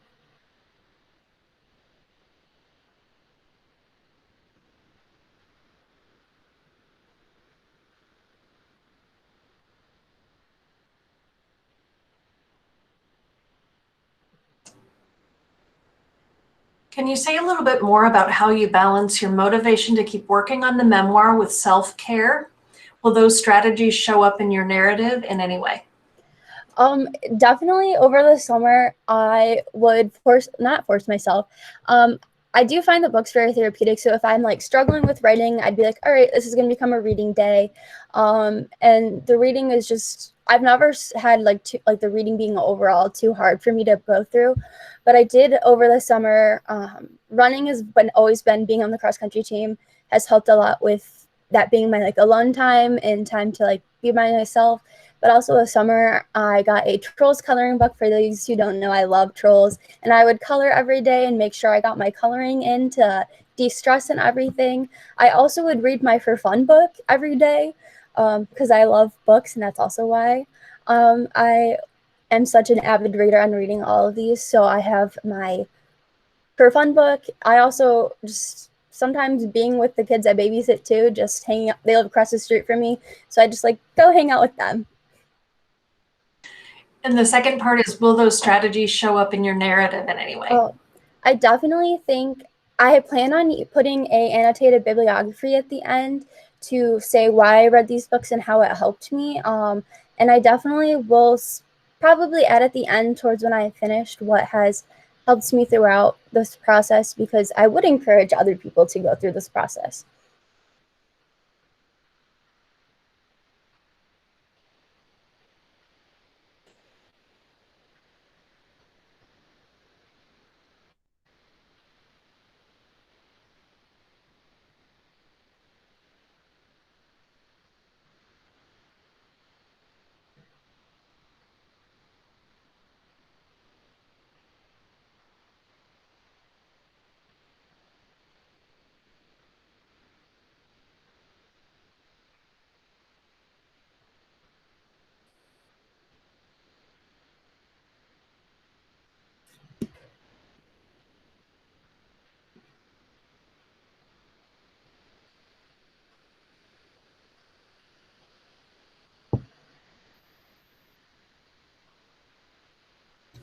All right, if there are not any more questions, we'll take a quick little 1 or 2 minute break before our next session starts up here at 2:30. I want to say thank you, Erin. That was a great presentation. So everybody just hang tight for another minute or so, and we'll get our next presentation lined up.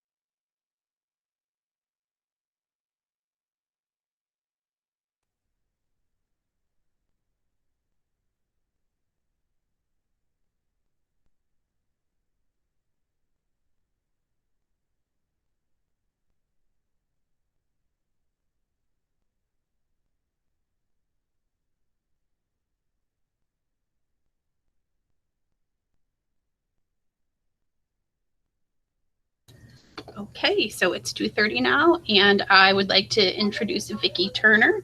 She's going to speak to us today about age and second language acquisition. So go ahead, Vicki. Hello, everybody. Thank you for the introduction, Erin. My name is Vicki Turner, and I will be presenting Age of Second Language Acquisition predicts ability to switch between images on the ambiguous figures task. Next slide, please.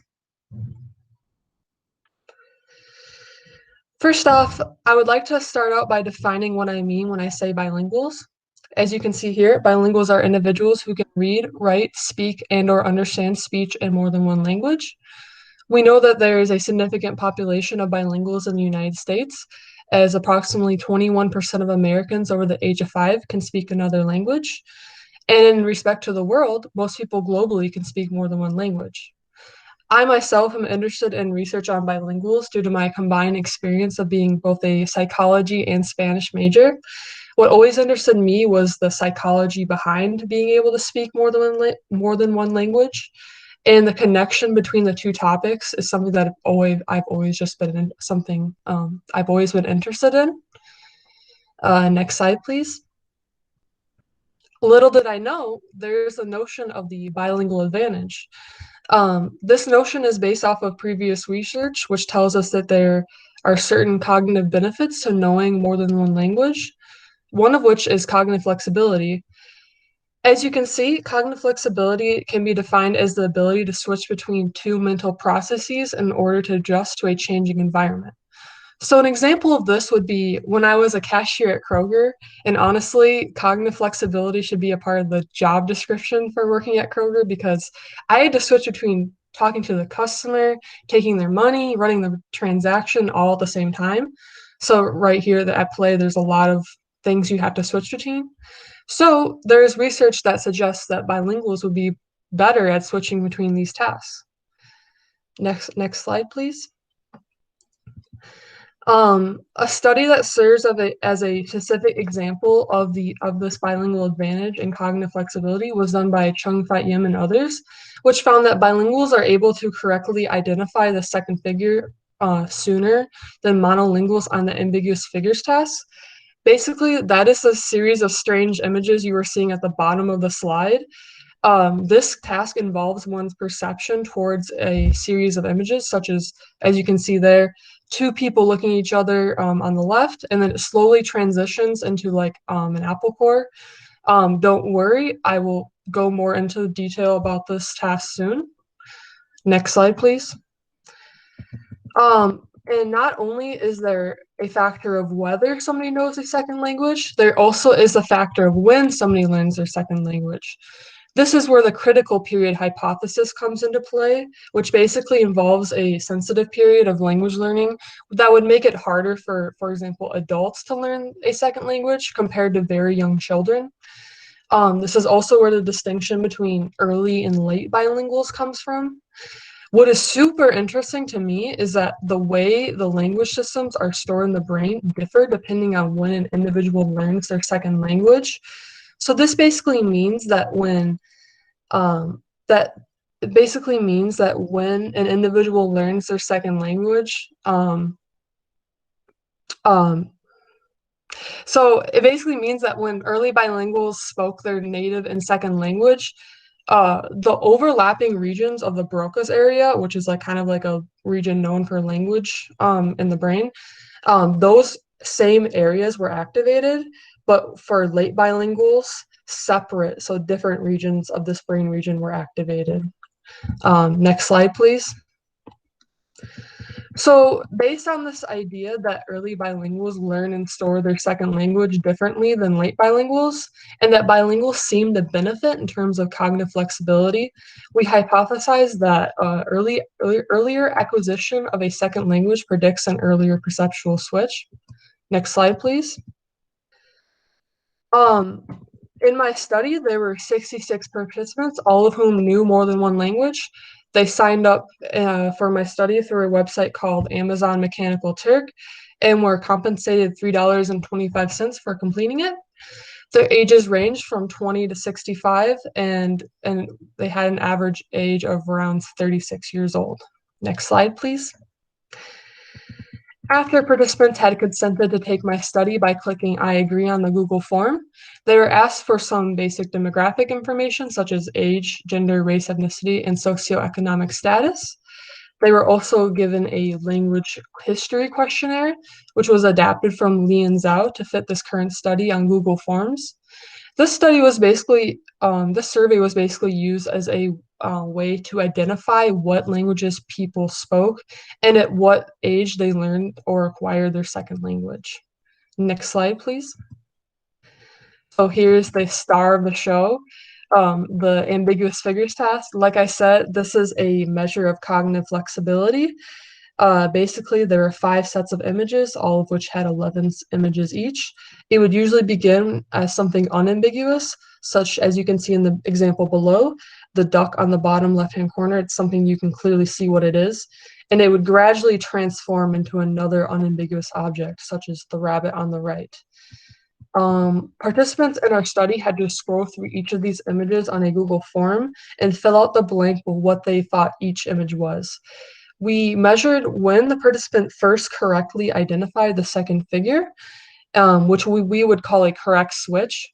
So for the example below, it would have been when the participant correctly identified the figure as a rabbit, because the second correct image would be the rabbit, basically. Next slide, please.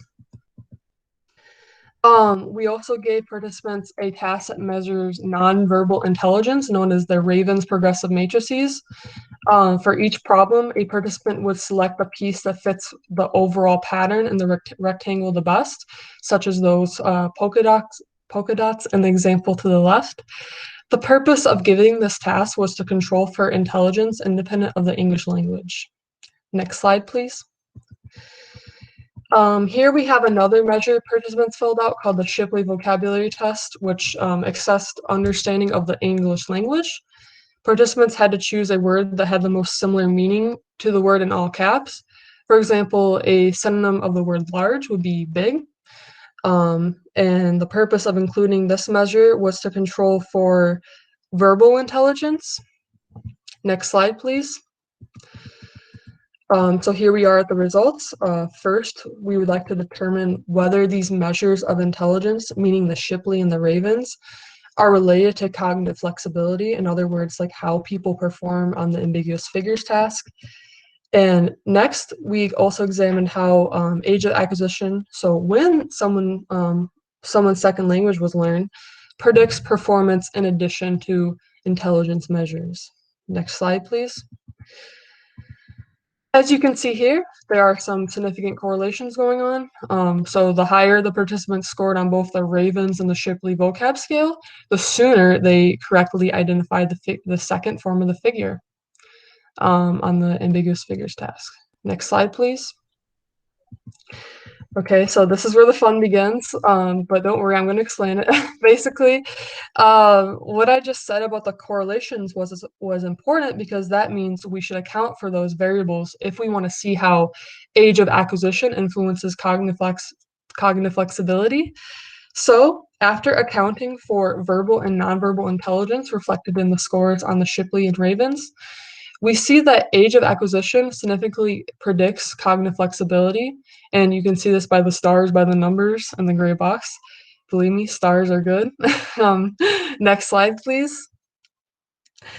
So to sum up what this finding means in more specific terms, the younger participants learn their second language, the sooner they were able to perceive the correct alternate image on the ambiguous figures task.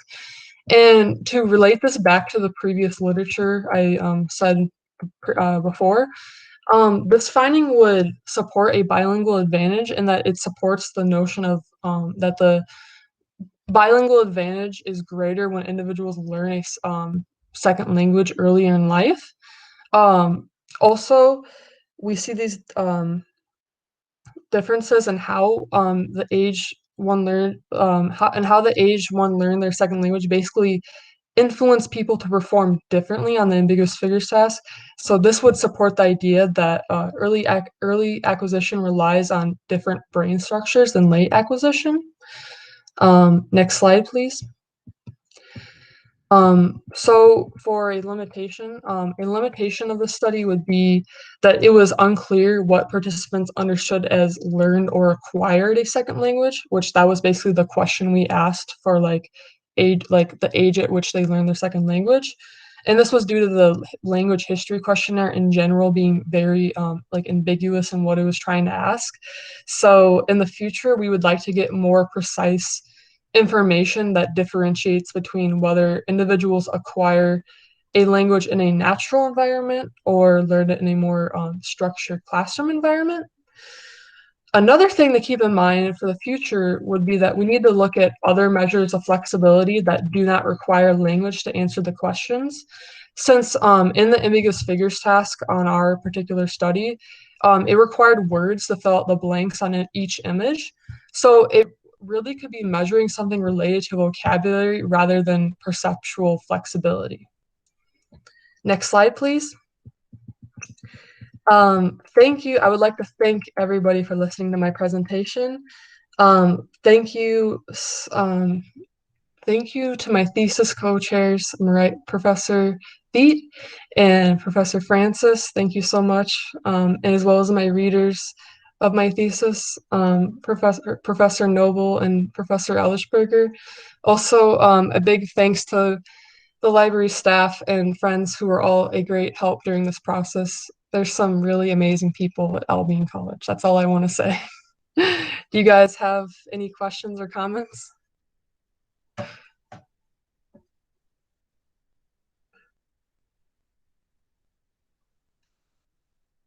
Thank you, everybody. We do have a question. Did you yourself do the rabbit picture transformation test? And how did you do when you took it?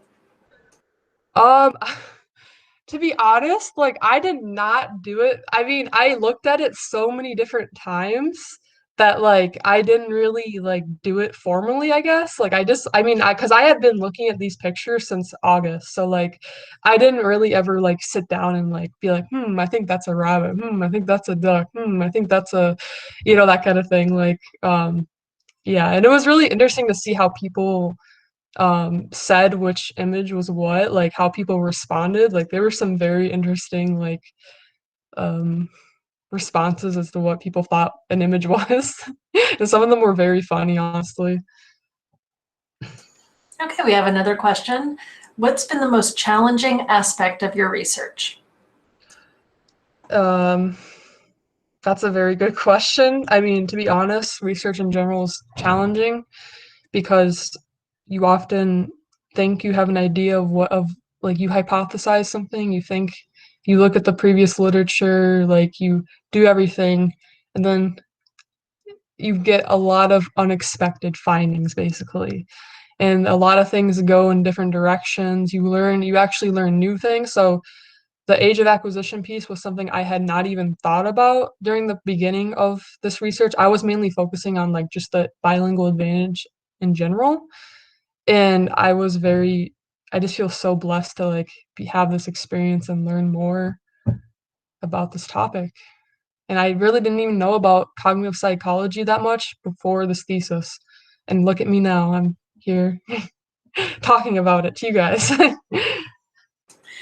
you believe your results would be different depending on the second language? For example, knowledge of two Romance languages compared to two completely different languages, such as English and Mandarin. Yes, I do believe that would play a role because like if different languages are like very different, like for say like yes, like Mandarin would be very different compared to like English, like having to switch between those probably would be different compared to like switching between like Spanish and English. So yes, I do think the results would be different. And also most people in our study were Spanish bilinguals. From there, like the majority, but then after there was like a ton of different languages that people reported, like I don't know, Japanese, Korean, Hindi, like there's a big list, but the big chunk was Spanish. Yeah. Any other questions? There's one that will go really quickly. We only have a minute. Okay, cool. Do you have any recommendations for picking up a second language as an adult? I learned Spanish at 13. I mean, that's not really an adult, but I just think that practice is key, and also speaking to native speakers a lot. I have a lot of friends from various countries in Latin America. I have a friend from Uruguay, and we speak almost every day, and I speak to him in Spanish, and I think practice is key. It's just keeping up that language practice and like exposing yourself to the language a lot. Like don't be afraid to put yourself in those situations, even though it might be hard for you. Yeah, that's the advice I would give. All right, thank you, Vicki. Very interesting, great presentation. We're going to move on to our next group, next presentation, and we have Soti Miklos, who is going to be presenting to us today on the flex model of teaching. Hi, everyone. Can everyone hear me? Awesome. Thank you. So, as was said, my name is Soti Miklos, and the title of my presentation is The Effects of a Flex Model of Teaching on Student Exam Performance. Next slide, please. So due to the complications that have been brought upon by the current COVID-19 pandemic, many campuses around the country have been forced to turn to alternative forms of offering effective education. Currently, Elkin College has opted for the flex model of education for the 2020-2021 school year. And because of this decision, I became very interested in the nature of this educational model. And specifically, I wanted to know, does this flex model of education, one where students are flexing throughout online and in-person learning environments throughout the week, have an effect on their learning? And even more specifically, does this flex model of education have an effect on application-based knowledge? Next slide. So in order to dive deeper into the current interest of this research, it's important to understand what previous works have already found. So in a study done in 2010, Warner took a look at multiple sections of the same class taught in different settings. So it was, let's take, for example, an Intro to Geology course. One was offered online and one was offered in person. And what he found was that specific setting, whether online or in person, had no effect on performance. Likewise, in 2018, Sofer and Nachmias studied a similar experimental design and found that it was apparent at times that online course sections produced higher student exam performance. But with more analyses, it was found that the significant increase in motivation is what was attributed to this increase in performance. And it's important to note that there were these differences, and they were found in a pre-pandemic time. And this is a time where online sections were made up of what could be considered the non-traditional student. These students were most likely taking these courses for the convenience of them, causing a possible increase in motivation. Finally, it was shown by the work of DC, Kostner, and Ryan in 1999 that motivation is generally shown as an important factor that influences performance. So the work done by Schofer and Nachmias actually proves to be significant with the findings of Kostner, Ryan, and DC. It is important to note that in regard to the learning setting, however, previous research has yet to really dive deep into the notion of the flex model, or the flex model of education. Next slide, please. So the question still stands, what specifically about performance would be affected or influenced by this flex model? Karpicki in 2016 performed a study that investigated retrieval-based learning and was able to identify two different types of learning that required different processes. The first was rote learning. Rote learning is learning that is simple. It's solely based on the idea of memorizing information. This type of learning was shown in the study to be short-lived, poorly organized. Most importantly, it did not support the ability to transfer or apply the knowledge that was learned to different scenarios or situations outside of the base understanding. The second type of learning was meaningful learning. And this type of learning in the study was identified as learning that was long-lasting and considered as durable. This type of learning is shown to be well-organized, and it supports the ability to transfer or apply that base concept or understanding to different scenarios or situations. Next slide. So with the previous works and the current interest in mind, the current study was designed to assess three different things: motivation levels of students for online versus in-person learning, the impact of flexing between the settings on overall performance, and differences in performance between questions that assess that rote learning, which is that memorization-based learning, as opposed to that meaningful learning, which is the transferable knowledge. Next slide. So as the researcher, I hypothesized 3 things. I hypothesized that students will be more motivated when attending class on the in-person days rather than the remote online days. I hypothesized that that setting will impact overall performance, and that setting will have an impact when looking at questions that test that rote versus meaningful learning. Next slide. So in the study itself, there were 19 total participants that were involved. The sample consisted of students that were enrolled in a 200 level course at Elkin College. 10 of the participants identified as female, 6 as male, and 3 did not indicate their gender. And the average age amongst all participants was 20.6 years. Next slide. So once consent was given, the participants were randomly placed by the professor into 2 possible groups that determined the rate of flexing throughout each week. And as can be seen on the slide, group 1, these were the participants that attended class virtually Monday and Wednesday, and in person Tuesday and Friday of every week. Group 2 mirrored that schedule. So group 2 are participants that attended class in person Monday and Wednesday and virtually on Tuesday and Friday of every week. After that was done, the attendance was then tracked by the professor to determine the material that was taught to what specific group on what day, and that would help us, track their performance. Prior to exam 1, participants also filled out a motivational questionnaire. Next slide. So the first material that was involved in the study was exam 1 that was given to the class. This was generated by the professor. It was comprised of 28 total questions, and 5 of which were short answer questions. And for the purpose of this talk today, we're only going to be focusing on the short answer questions. In particular, one that assesses that rote learning, which is that memorization-based learning, and then one that assesses the meaningful learning, which is the transferable learning. Next slide. So this right here is an example of a short answer question that was used on the exam, and particularly for the study, this is the exact one that we use to assess the meaningful learning. So I'm going to go ahead and read it. The question asks, imagine you're sitting in front of your computer typing your paper. Your eyes are focused on your computer screen and your fingers are moving around the keyboard without any problems. Explain how various mechanoreceptors discussed in class or the book are helping you type your paper without having to look down at the keyboard. Be sure to mention each receptor by name and explain its function and how it relates to this particular scenario. So here we have like a base concept, and it's asking the student on the exam to then apply it to a scenario and a situation. So really testing that meaningful learning. Next slide.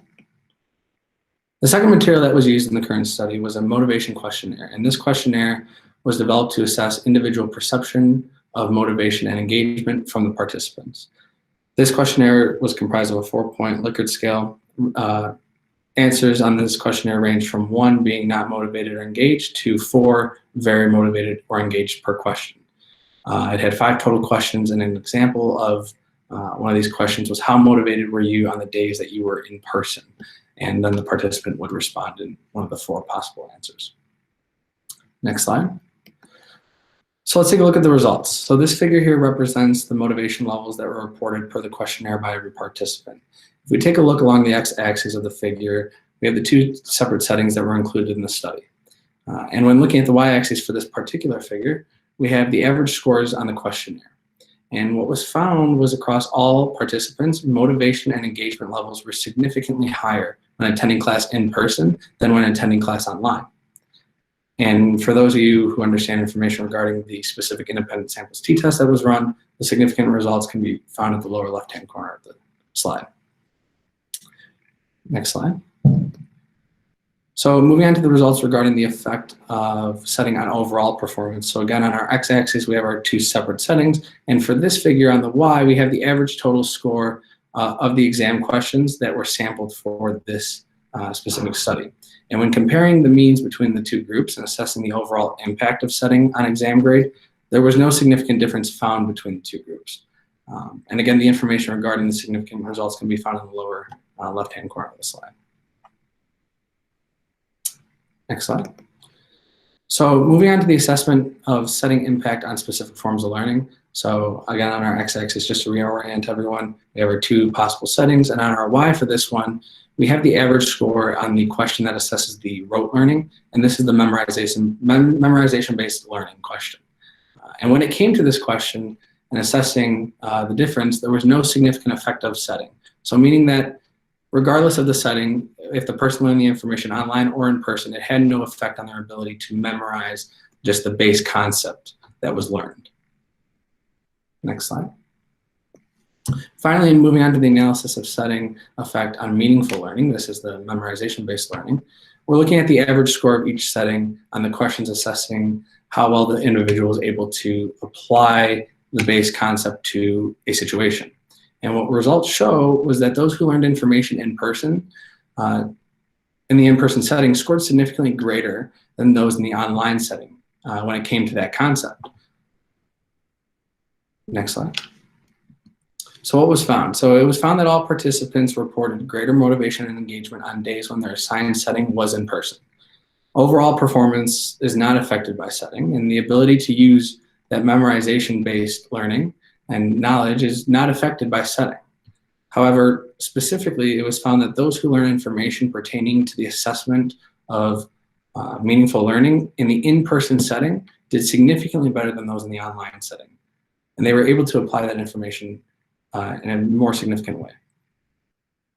Next slide. So what can we conclude? We can conclude that when it comes to the flex model, students at Elkin College are not motivated when going to online classes as opposed to class in person. When averaging across all performance, it may appear that there is no impact of setting. However, when looking at the difference in the ability to memorize information as opposed to apply information, students perform significantly better when in class rather than attending virtually, even with a small sample size. Next slide. So in terms of limitations in future research, there are two specific areas I want to bring up. And one is broadening the sample, and the second one is the current events on campus. So in terms of broadening the sample, this would include involvement of greater class size in terms of numbers of students. So as you saw, I only had 19 participants, just so increasing that number, as well as involving more classes on campus. So my hopes would be that by focusing on the future research, I can make the findings even more representative of a liberal arts experience or population at large. The second would be the current events, and I had originally hoped to continue research after today's talk. However, due to complications with COVID-19 and the ongoing racial justice movement on our campus, research has been brought to a halt for the moment. Specifically with COVID-19, individuals had to be placed into quarantine, which made tracking the two groups very difficult, as half of, let's say, group one had to now attend virtually for the remainder of the semester. So that kind of threw a wrench in the data. And in regard to the racial justice movements, some classes had to be canceled on some days, and so it made it inappropriate, given the circumstances, to track attendance and expect students to be there in person at any moment. I'd like to thank my two faculty sponsors, Dr. Drew Christopher and Dr. Mariah Beat, for their help with this study, Elkin College, and as well as my friends and family for their constant support and with my endeavors. Any questions? We do have our first question. So the first is, how will the performance, I'm curious how the performance will be compared between fully in-person classes and fully online classes? And then if you've thought of that question to extend your topic. Yeah, so if we look at previous research, they already have explored that topic. And what was found was half the time they would find that it wasn't very significant. The change in setting did not affect performance. And I talked about how that most likely is because those specific people are taking that class either in person or online for the reason of it being in person or online. And sometimes they've found that online can be more effective, but that was due to the motivation. So SOFR and NECME has found that with more motivation, the students did better, and oftentimes that correlates with why they took the class. So how might differences in class here, freshmen versus juniors, for example, influence your results? So when looking at the rote versus meaningful learning, I don't know if I can say exactly, but my assumption is that the intro level classes deal much more with memorization-based learning as opposed to the upper level classes. So including more classes into that sample size would only better represent the actual findings for the liberal arts education, and specifically Elkin College. So if we included a mixture of intro and upper level courses, then we'd be able to take a look at overall across Elkin College, is there an effective setting? Is there an effect of the ability to apply knowledge based off setting, or is there an effect of the ability to memorize knowledge face-off setting.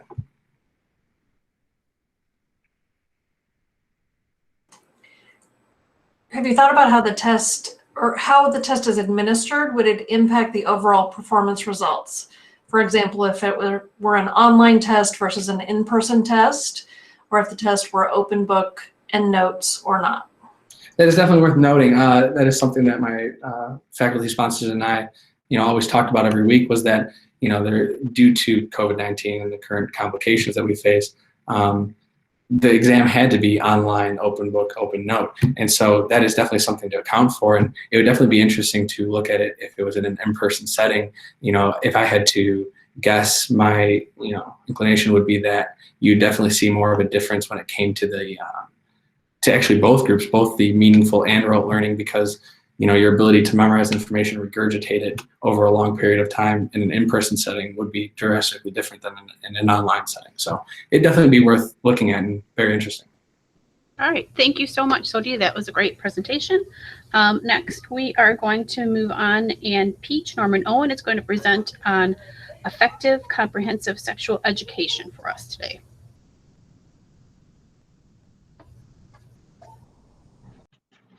Hello and good afternoon. My name is Peach Norman Owen, and I am a senior double majoring in international studies and anthropology with an art history minor and a Ford concentration. I wrote my anthropology departmental honors thesis on comprehensive sexual education in Denmark and the United States, and I'm excited to present it to you today. I picked Denmark because I studied abroad there before COVID-19 sent me home early.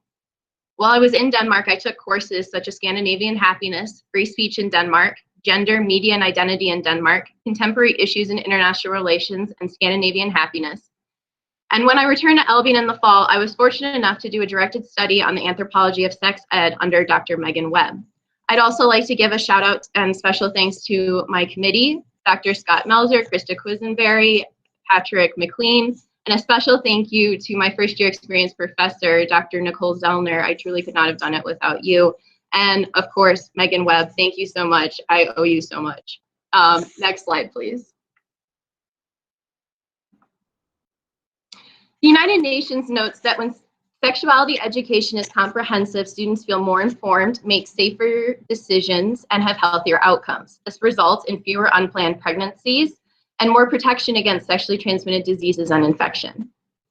It not only promotes gender equality and helps redefine social norms, but it has a positive impact on safer sexual behaviors, and it delays sexual debut and increases condom use. Next slide, please. Comprehensive sexual education must focus on cognitive, emotional, physical, and social aspects of sexuality. This approach aims to equip children and young people with knowledge, skills, attitudes, and values that will help them in life.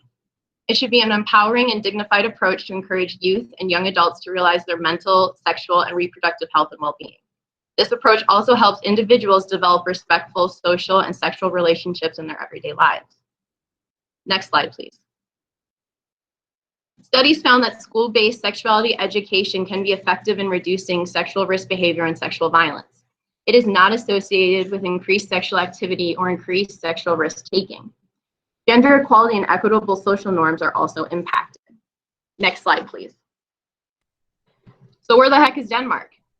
Well, as a Scandinavian country, Denmark is 91.4% white, and it has a population of around 5,800,000 people, although this excludes the Faroe Islands and Greenland, which are both autonomous territories of the Kingdom of Denmark.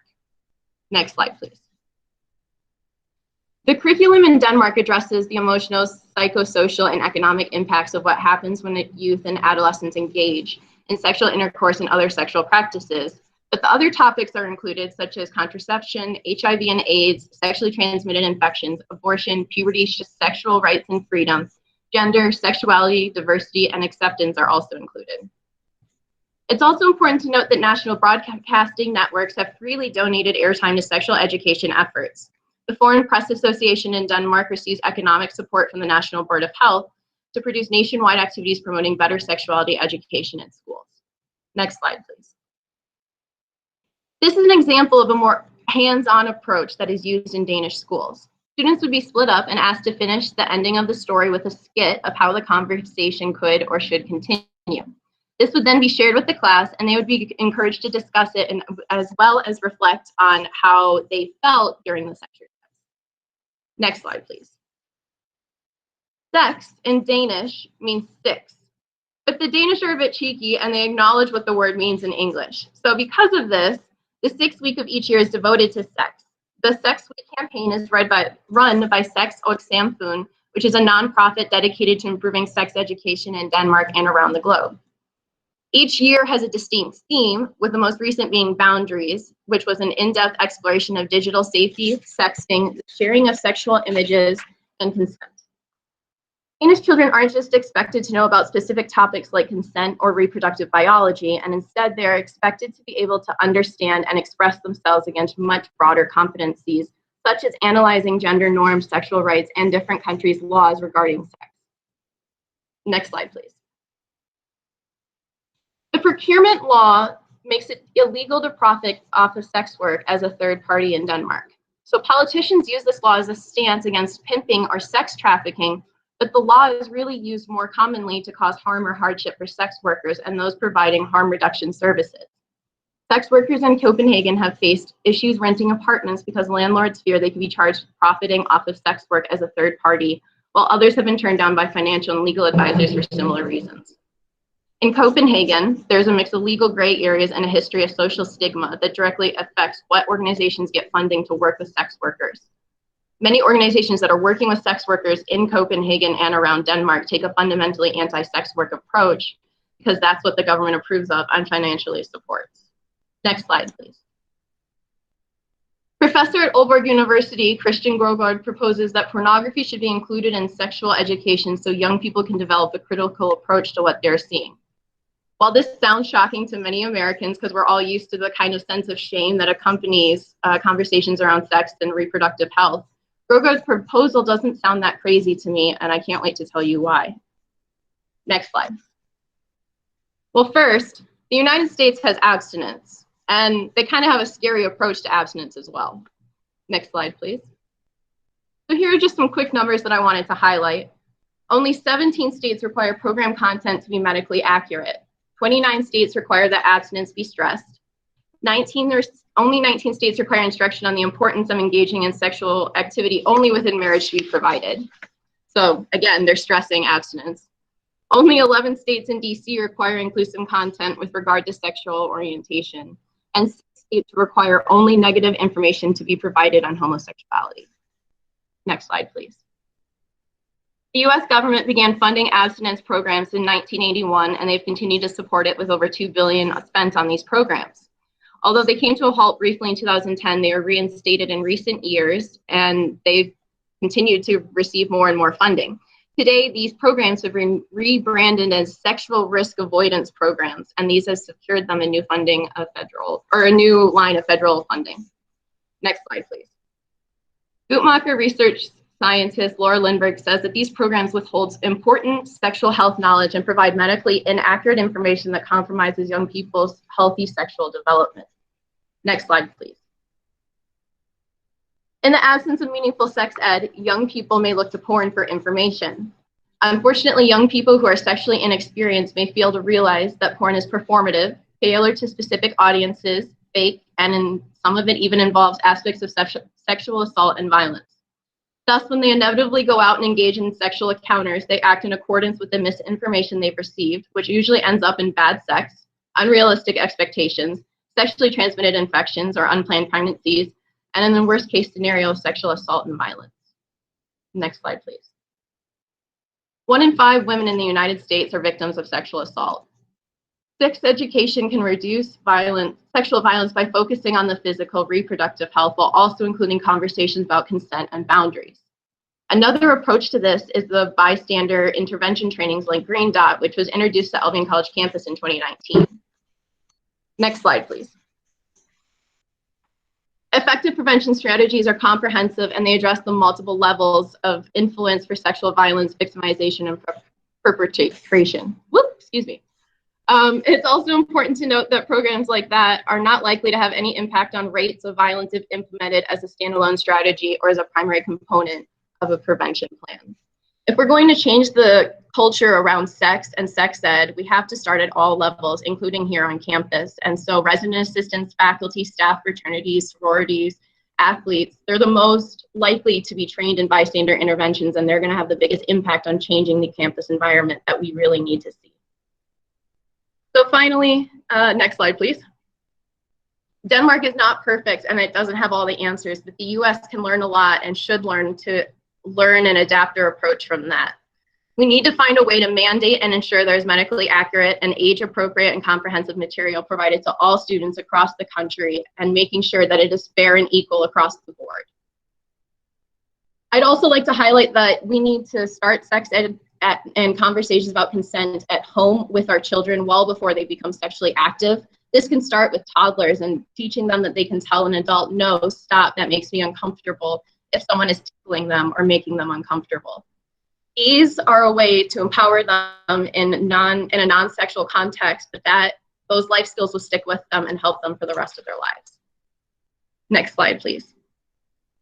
And then here's just a few of my many sources that I used for this presentation, and I've linked them, so if you're interested, you can go through the Elkin website and learn more. So I'm happy to take any questions at this time. We have our first question. What do you see as the major obstacles to promoting fact-based sex ed in the United States? Yeah.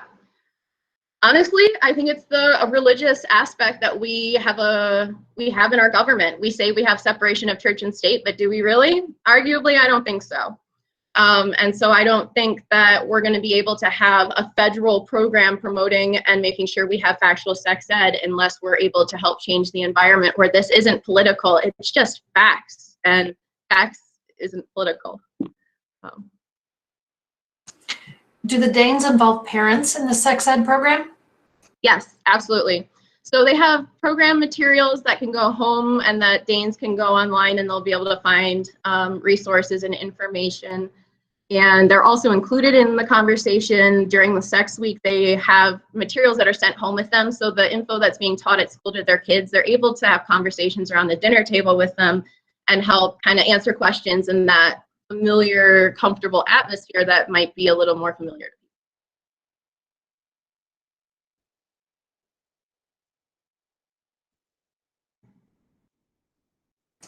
Can you speak to attitudes about sex that you saw when you were there during your study abroad? Absolutely. So the attitudes towards sex it was a lot more casual. You could have casual sex with someone and never speak to them again, and that was totally normal. You would go home with someone you met at the club. And that's something that, as studying abroad, the international programs were warning American students about, that like, if you're going home with someone at the end of the night, the Danes will expect you to have sex with them. However, you can revoke your consent at any time, kind of conversation. Have you had any particular luck with a specific bullet point or talking point when engaging with the religious leaders who oppose this sort of thing? That's a very good question, Marlo. I'd love to get back to you on that. Let me connect with you after this and I'll get back to you, because I haven't really done much on that topic or on that side of the topic. Have you ever taught sex ed? What age should it take place in school? I have not taught sex ed. I'm not in school to become a teacher, but I could see myself becoming a sex ed teacher in the future, as well as there's sex and relationship counselors that I have found on TikTok or Instagram that I have found really, really helpful to help relieve some of the conversations of shame around sex. And then as far as what age should it take place in school, I would argue it should take place in kindergarten. And no, I'm not saying we should talk about condom use with kindergartners, but again, I'm saying we should talk about consent. And hey, she doesn't want you to touch her. That means that you don't touch her. That's that. And so consent and boundaries can be talked about in all different kinds of contexts, not just sexual contexts. And so that's an important point that I hope everyone takes home with them as well. So thank you so much. I really appreciate everyone's support.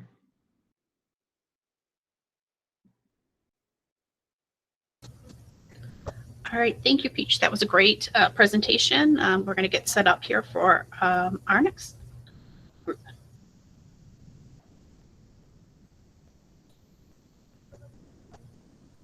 Got about a minute or so before it's time, so everybody just hang tight for a sec. We'll get started here shortly.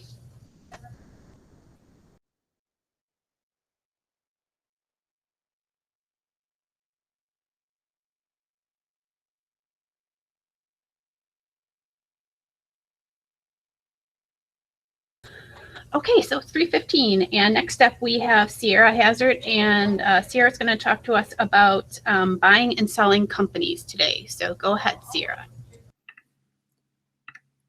Hello, everyone. My name's Sierra Hazard. I'm a senior at Albion College, an accounting major with a CPA emphasis and human resource emphasis. And today I'll be presenting you a brief overview of my thesis work I've done the past year called A Guide to Buying and Selling Companies. So a little bit of background on why I chose this topic. As an aspiring entrepreneur, I've always had a unique vision as to what I wanted my venture to be, and after exploring many routes of entrepreneurship, I found that the buy and sell enterprise was exactly what aligned entirely with my interests. So I studied a lot about how to buy and sell companies at such a deep level, and I chose to construct a thesis that outlined exactly what this practice entails. And I've learned so much about business and the business world, important commercial and financial activity from my economics and management classes at Albion, but no class particularly focused on how to acquire ownership of a company or how to finance a large investment or how to sell a business. So these are just some of the questions that arose when I was doing my independent study and outside the classroom and throughout my internship experiences. And this desire to learn more prompted my research for this thesis. And so that's what I'm going to be presenting with you today. Next slide, please. So it was important for me to learn the strategy and execution of the buying and selling enterprise in order to pursue this venture in the working world. So in order to do this, I studied real life experiences, mergers and acquisition strategies, industry best practices, market research, target sourcing and development, as well as valuation techniques that were used every day. And after I examined all of these things, I gathered all my information and created a step-by-step guide. So no, I'm not proving anything today, but my thesis should be used as a template on how to approach the 4 essential steps of the buy and sell enterprise, which are buying a company, valuing the company, financing the purchase of a company, and then selling a company. So yes, as you can see, these are the 4 sections that I'll be talking about today: buying, valuation, financing, and selling. And my goal for writing this guide was to present lots of information, tried and true techniques, best practices on how to pursue this enterprise of buying and selling companies to aspiring entrepreneurs. And I hope that my readers and my listeners today will refer back to this guide when they're ready to begin their entrepreneurial journey, whatever that may be, but specifically when buying or selling a business. Next slide. So to start off, the buying process is the first that I will be highlighting. Next slide. So here are the headings for my thesis that I kind of followed, and then within those headings there are a bunch of subheadings that I will get into right now. So the first of the buying process is determining the pros and cons of whether you want to buy an existing business or start one your own. So some of the pros that I found were it's less risky. It's already an established business. It has a constant revenue stream. And another pro was you save on startup costs, again, because it's already operating. The company is also established already, which ties back to being less risky. You know it's going to stay afloat because you already have an established customer base and reputation. It's also easier to finance because you know exactly how much you're going to be spending on operating an existing business, whereas when you start your own, you might be throwing money everywhere and you don't know how much it's going to accumulate, how much you're going to have to spend to start your own business. And then another pro that I found, it's that you obtain immediate ownership over all of the intellectual property of the company that you're interested in. So branding, patents, etc. But the cons that I found, again, it's more costly because it's a lump sum of money that you're throwing up front for the ownership of an entire existing business. You lack company familiarity because everything's being thrown to you at once. You're walking in as an outsider. Another con was you acquire you acquire existing internal risks. All of the problems associated with the company are now your problems. You're also acquiring goodwill, and the time commitment of new ownership is immense. You have a lot to learn all at once because you're the new owner. But the next step of the buying process is to find the right business for you. So determining the industry that you'd like to enter, and that might be based on prior experience that you might have. And so kind of analyzing what you're experienced in and what industry you could thrive in, but also determining the location of the business that you're interested in taking over. Another part of finding the right business is determining whether or not you want to rely on a broker. So if you want them to help you search for a business or advocate to sellers for you, or if you could do that on your own and save a little bit of money there. And then assemble your acquisition team. So these are the people that are going to be representing you and on your side throughout the entire buying process. They're going to be your greatest assets, especially if you're a first-time buyer. So you're going to need a broker, a banker, an accountant, an attorney, and an appraiser on your side throughout the buying process. And the next step is to investigate and do a risk analysis. So for the investigative part, reach out to other businesses in the area, see their reputations, your competition, see other companies' impressions of the business and interest, and then do business background checks. So you'll probably do that with the Better Business Bureau or the SBA office. And then again, perform due diligence, do all the assessments, do all the examinations, ask all the right questions so you get a good read on the company you're interested in. And then your risk analysis part, figuring out the internal risks, external risks, and coming up with a risk management plan on how you're going to tackle those risks if you do take over the business. Next is deciding on the price of the business, look over all the financial statements, all the numbers, prepare to have differing perspectives on price as the seller, because that definitely will happen, which I'll get into later. And that kind of goes into the next step, which is the negotiation process that most definitely will take place. And in my thesis, I listed out a bunch of techniques on how to set your price, tried and true techniques that have helped existing buyers get closer to their target price, some of which are avoid being overly eager, compromising a bunch, keeping constant communication with both parties, making the conversation and relationship personal with both parties so that they're more willing to sway your way. A part of my thesis was focusing on how to make the first offer, because actually it's proven that it's to your advantage and benefit to get closer to your target price. So those are the negotiation techniques that I listed. And then final steps of the business process entail writing up a sales agreement towards the end of the process, actually closing on the deal, of course, and then the transition period. So changing ownership, what that might look like, building trust with existing employees, because that's something you endure as a new owner, and then determining the transition period and the timeline of how long it will take to learn the roles of your new task. Next slide. So the valuation portion of the enterprise is next. Next slide. So this is when you are valuing how much the business should cost. And so the first steps that you take before the valuation even begins is compiling all the financial statements and all documentations from the seller, kind of, again, getting a read on their numbers, how the company is performing or how well it's not performing. And then you also will compute the seller's discretionary earnings amount in this section. So this is the amount that the business makes after removing extraordinary or one-time expenses that might skew their financials. It gives you a more concrete read on how the company is performing. And then you'll also examine common multiples at this point. So taking a look at other companies in the same industry of relative same size, same location, and seeing what those companies will value at, and then comparing it to the company that you're interested in taking over. And then the valuation methods that I found that were tried and true, most accurate, most used were the book value method, the return on investment method, and capitalized earning method of valuation. So making sure that you do several valuation methods to make sure that the value of the company that you're presenting to come up with your price is accurate. Next slide, please. This is the financing portion of the enterprise. This tends to be the most strenuous, stressful, hardest to get through, just because paying for a company up front can be burdensome. Next slide. And so you have a lot of financing options, and that's what I focused on a lot in my thesis. So personal funds is one. Not all of us have a bunch of money to pay for a business upfront, although some people are fortunate enough to finance that way. But there are other ways to finance with using personal funds, some of being the leverage buyout method, using debt assumption, taking out a line of credit on the business, using seller financing, which is actually the most common method right now, partnering up with other investors so that you don't have to go in on the ownership alone.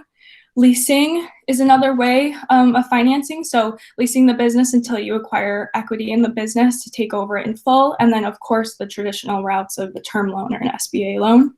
And then miscellaneous financing information that I listed in my thesis was just things that buyers and sellers don't consider when financing the purchase or sale of a company. So how to prepare for a business loan, financing misconceptions that some buyers tend to rely on that don't end up working out for them.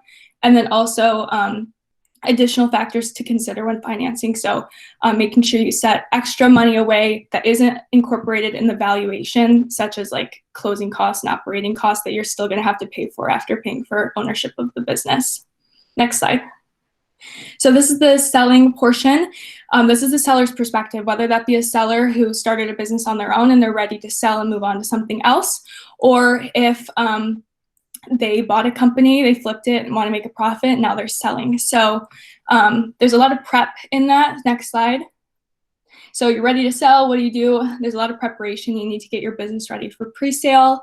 You're gonna have to clean up your financials, kind of get the cobwebs out of the corners. Boost your sales right before you put your business on the market.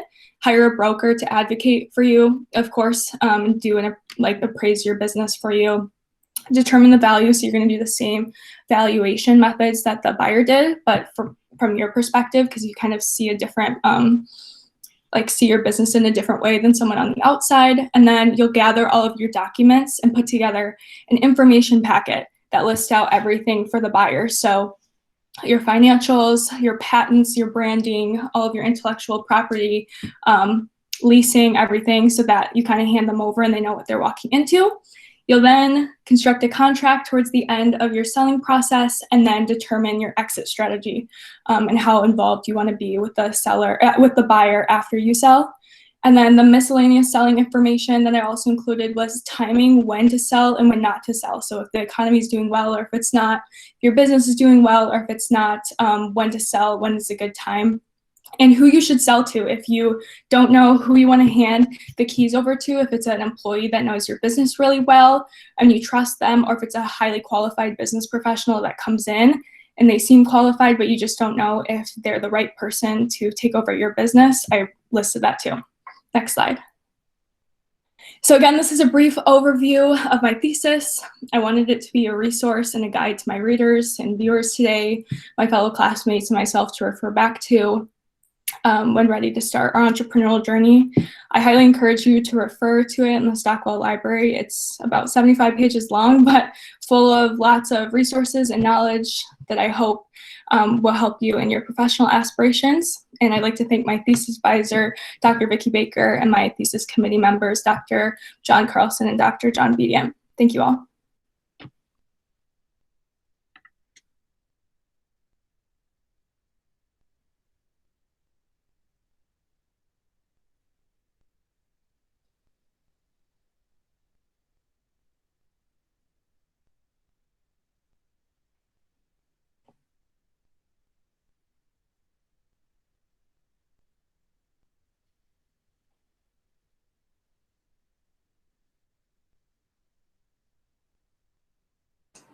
Do you think your research has motivated you to start a company?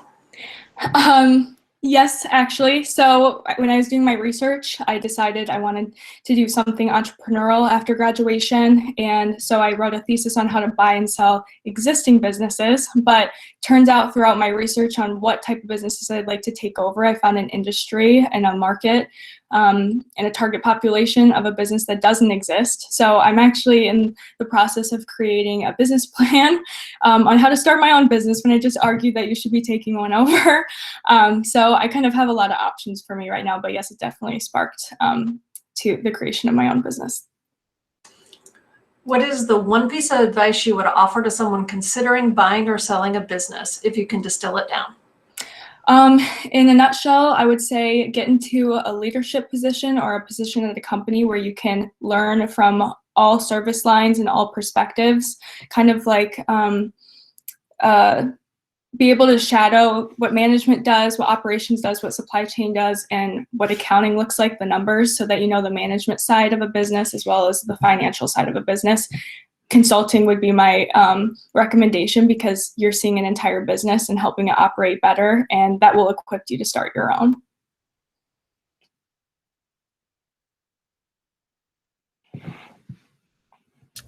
All right, thank you, Sierra. Great job. Next up, we have Abby Clough, and she's going to talk to us today about health psychology. So go ahead, Abby. Hello, everyone. My name is Abby Clough, and the title of my thesis is Health Psychology, Historical Context, and Future Implications. And my thesis advisor is Tammy Jakura. Next slide, please.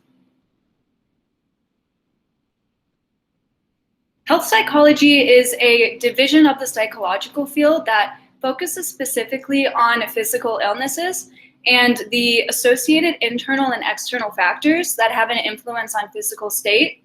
And so due to this focus on physical illness, the prevalence of chronic illnesses among the general public as well as acute illnesses contributes to this focus. Chronic illnesses are diseases that persist for 6 months or longer and are difficult to treat. And some examples of this are cancer and cardiovascular diseases. Acute illnesses, on the other hand, are short-term diseases that have a set treatment and are easier to treat. And some examples of this are the flu or pneumonia. And there has been a rise of chronic illnesses among the general population, but there still is a presence of acute illnesses. Health psychology utilizes the biopsychosocial model, which focuses on the relationships between the biological, psychological, and social factors that all come together to have an influence on overall health and well-being. Next slide, please. Psychology has a long past when it comes to its models and theories within philosophy and philosophical thought. And an example of this is the mind and body debate. And what this debate focuses on is the impact that the mind and the body have on one another, and if there is a reciprocal relationship between these two factors. This debate has thought to have started as early as ancient Greece and ancient Greek philosophy. And at this time, there was a monistic perspective on the debate, which states that the mind and the body are influencing one another and have a reciprocal relationship. Moving into the medieval ages and the Middle Ages, there was a shift to a dualistic perspective, which states that the mind and the body are two separate entities and do not affect one another. Moving back into the 20th and 21st centuries, we have shifted back to the monistic field of thought due to an accumulation of data and evidence that supports the reciprocal relationship between the mind and the body. The biomedical model has also been very dominant within psychology, public health, and medicine. This model focuses specifically on the immediate physical illness or disease of the patient and only the biological causes that influence that physical symptomology. And therefore, the biopsychosocial model is a more dynamic, comprehensive approach to physical illnesses. Health psychology itself is considered a short psychological division or a recent due to it's only been established for 30 or 40 years, which is considered new within the scientific community. And there were multiple events and theories that allowed for the official establishment of health psychology. One of these being psychosomatics and psychosomatic medicine, which focuses on physical illnesses and diseases that are known to have psychological causes or psychological influences on the severity of those diseases. The deinstitutionalization movement occurred in the early 1960s, and what this movement did was it removed patients from mental institutions back to their homes so that there could be a focus on social support systems and community care. And this movement allowed for the reemergence of alternative care methods, which has roots in Eastern medicine and focuses on the impact that the mind can have on the body, and specifically the impact that stress can have on physicality. And some examples of alternative care methods are mindfulness training, breathing exercises, and muscle relaxation. Next slide, please. Health psychology was officially established as a division of the American Psychological Association, or the APA, in 1978. And prior to this official establishment, psychologists were already participating within medicine and public health, and therefore, whether it be directly or indirectly, the biopsychosocial model was being applied within those fields due to the collaboration between psychologists and physicians. After this official establishment, the next steps were the distinction and consolidation of health psychology within the psychological field, but also as its own scientific field. The first health psychology textbook was released in 1979, and this allowed for the consolidation of health psychology as its own pathway within academia and as a profession. The first health psychology journal was released in 1982 as a part of the APA, and this allowed for the distinction of health psychology from other psychological divisions that were being established around the same time, as well as established itself as a scientific entity. Due to this variety of ways in which health psychologists can practice, they follow the scientist-practitioner model, which states that they can practice within research as scientists, but also that they can practice with patients. And when health psychologists are practicing with patients, they focus specifically on the relationship between them and their patient and the communication between those two individuals in order to create the most individualized approach for their treatment. Next slide, please. Recent health psychology research or research relating to health psychology has focused on chronic illnesses due to, as previously mentioned, the rise in prevalence of these among the general population. And it has been found that the presence and severity of these chronic illnesses is associated with depression and depressive symptoms. There have also been studies on the physiological and biological processes that may be disrupted or dysfunctional due to psychological factors such as chronic stress. This research has allowed for health psychology to propose intervention and prevention strategies that are collaborative in nature due to the application of the biopsychosocial model. And an example of a treatment method that they use is cognitive behavioral therapy, which is used within the overall field of psychology.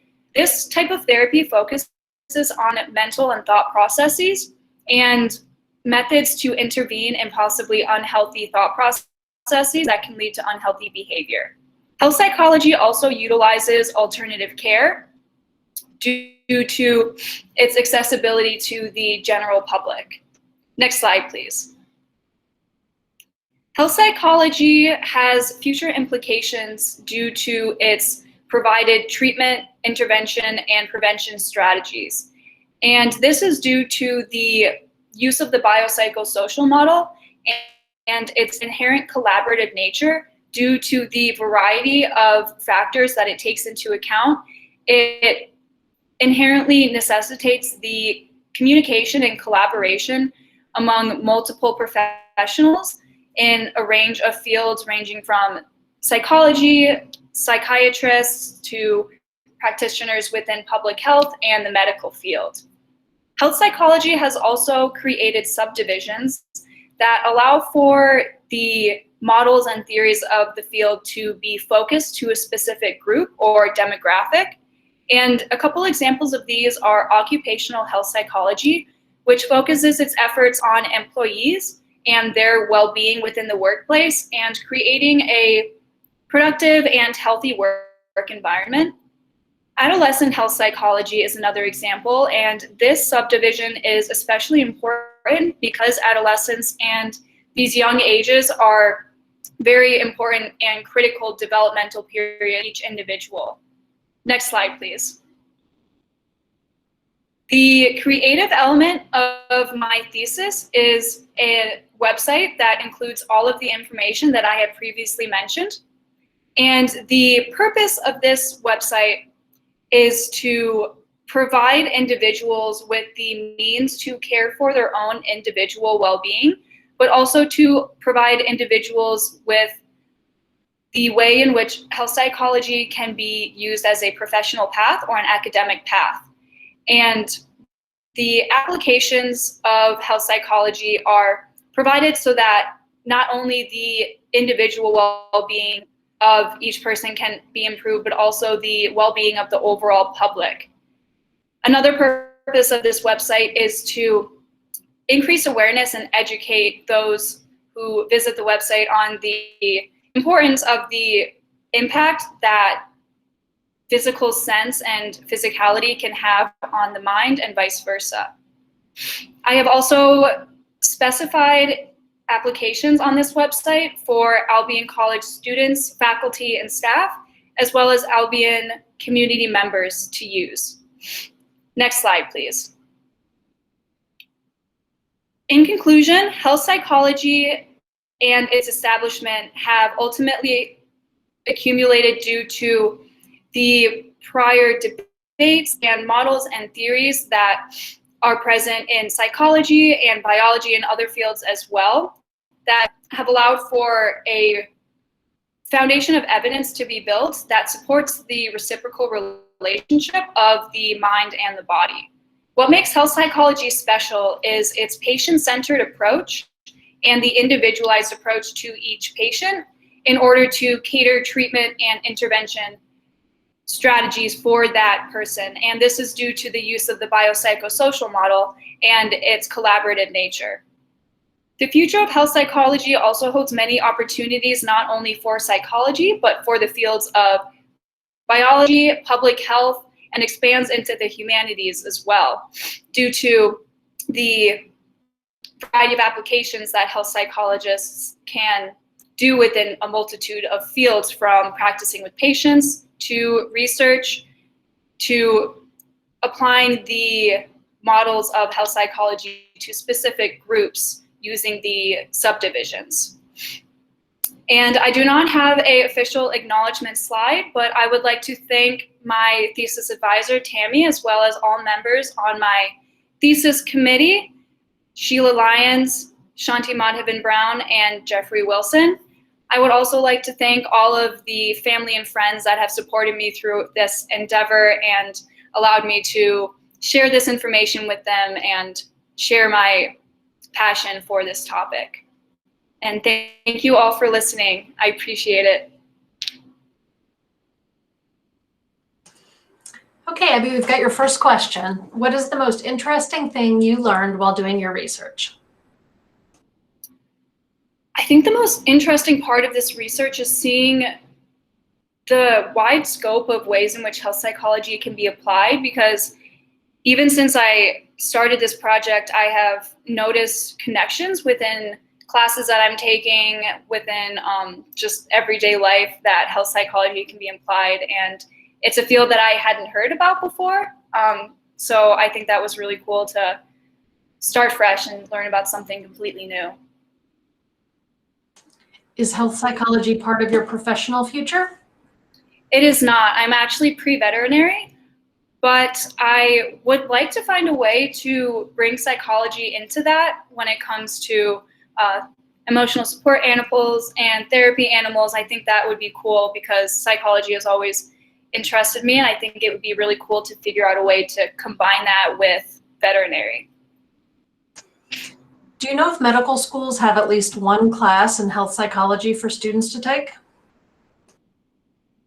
I know that there are health psychology master's and PhD programs, but I'm not sure if it is required for medical students. I know that there are some classes that medical students take that relate to public health and communication with patients, but I think that would be something that would be really beneficial to require for all those in the medical field, whether that be psychology or biology.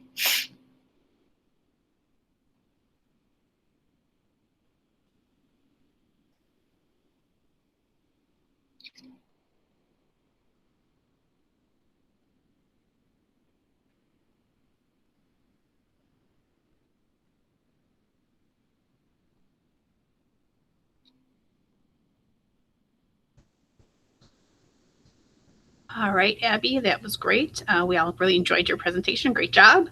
I'm going to get set up for our next presentation, which is going to start here shortly.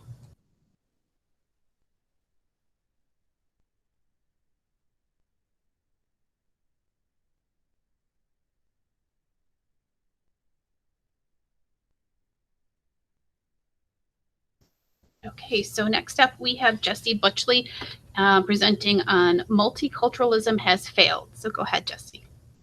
Hi, thank you for that introduction. I'm Jessie Butchley and I'm a senior at Albion. I'm a double major in international studies and history and I have a minor in German. This presentation is a brief summary of the research that I did through my honors thesis, and I wanted to thank my honors thesis committee, starting with Perry Myers, Dr. Brady, Dr. Walling, and I wanted to thank you guys for all your support and help throughout this research process and during my time at Albion. I first wanted to begin by quickly explaining my title. The concept multiculturalism has failed is actually a quote that was made by Chancellor Angela Merkel in 2010 about migrant integration efforts in the country, and the quote helped to spur the focus of my research. Next slide, please. Throughout my honors thesis, I explore the idea of German national identity, its effects on migrant integration policy, and Germany's role in the international community. On the slide are several of the other aspects that I explore in my thesis, and I'd be happy to expand on these in the question and answer section. Next slide, please. In 1950, Germany engaged in a number of labor recruiting programs with countries like Spain, Italy, and several other countries. Through these programs, Germany went from having fewer than 300,000 foreign workers in 1960 to having over 2.5 million workers in 1972. This number has continued to grow, and today, Germany has the second largest immigrant population in the world, with over 21 million people having migrant backgrounds. This makes up 26% of the country's population. In Germany, a person with a migrant background is defined as any person who is not born into German citizenship or whose mother and father is not a born German citizen.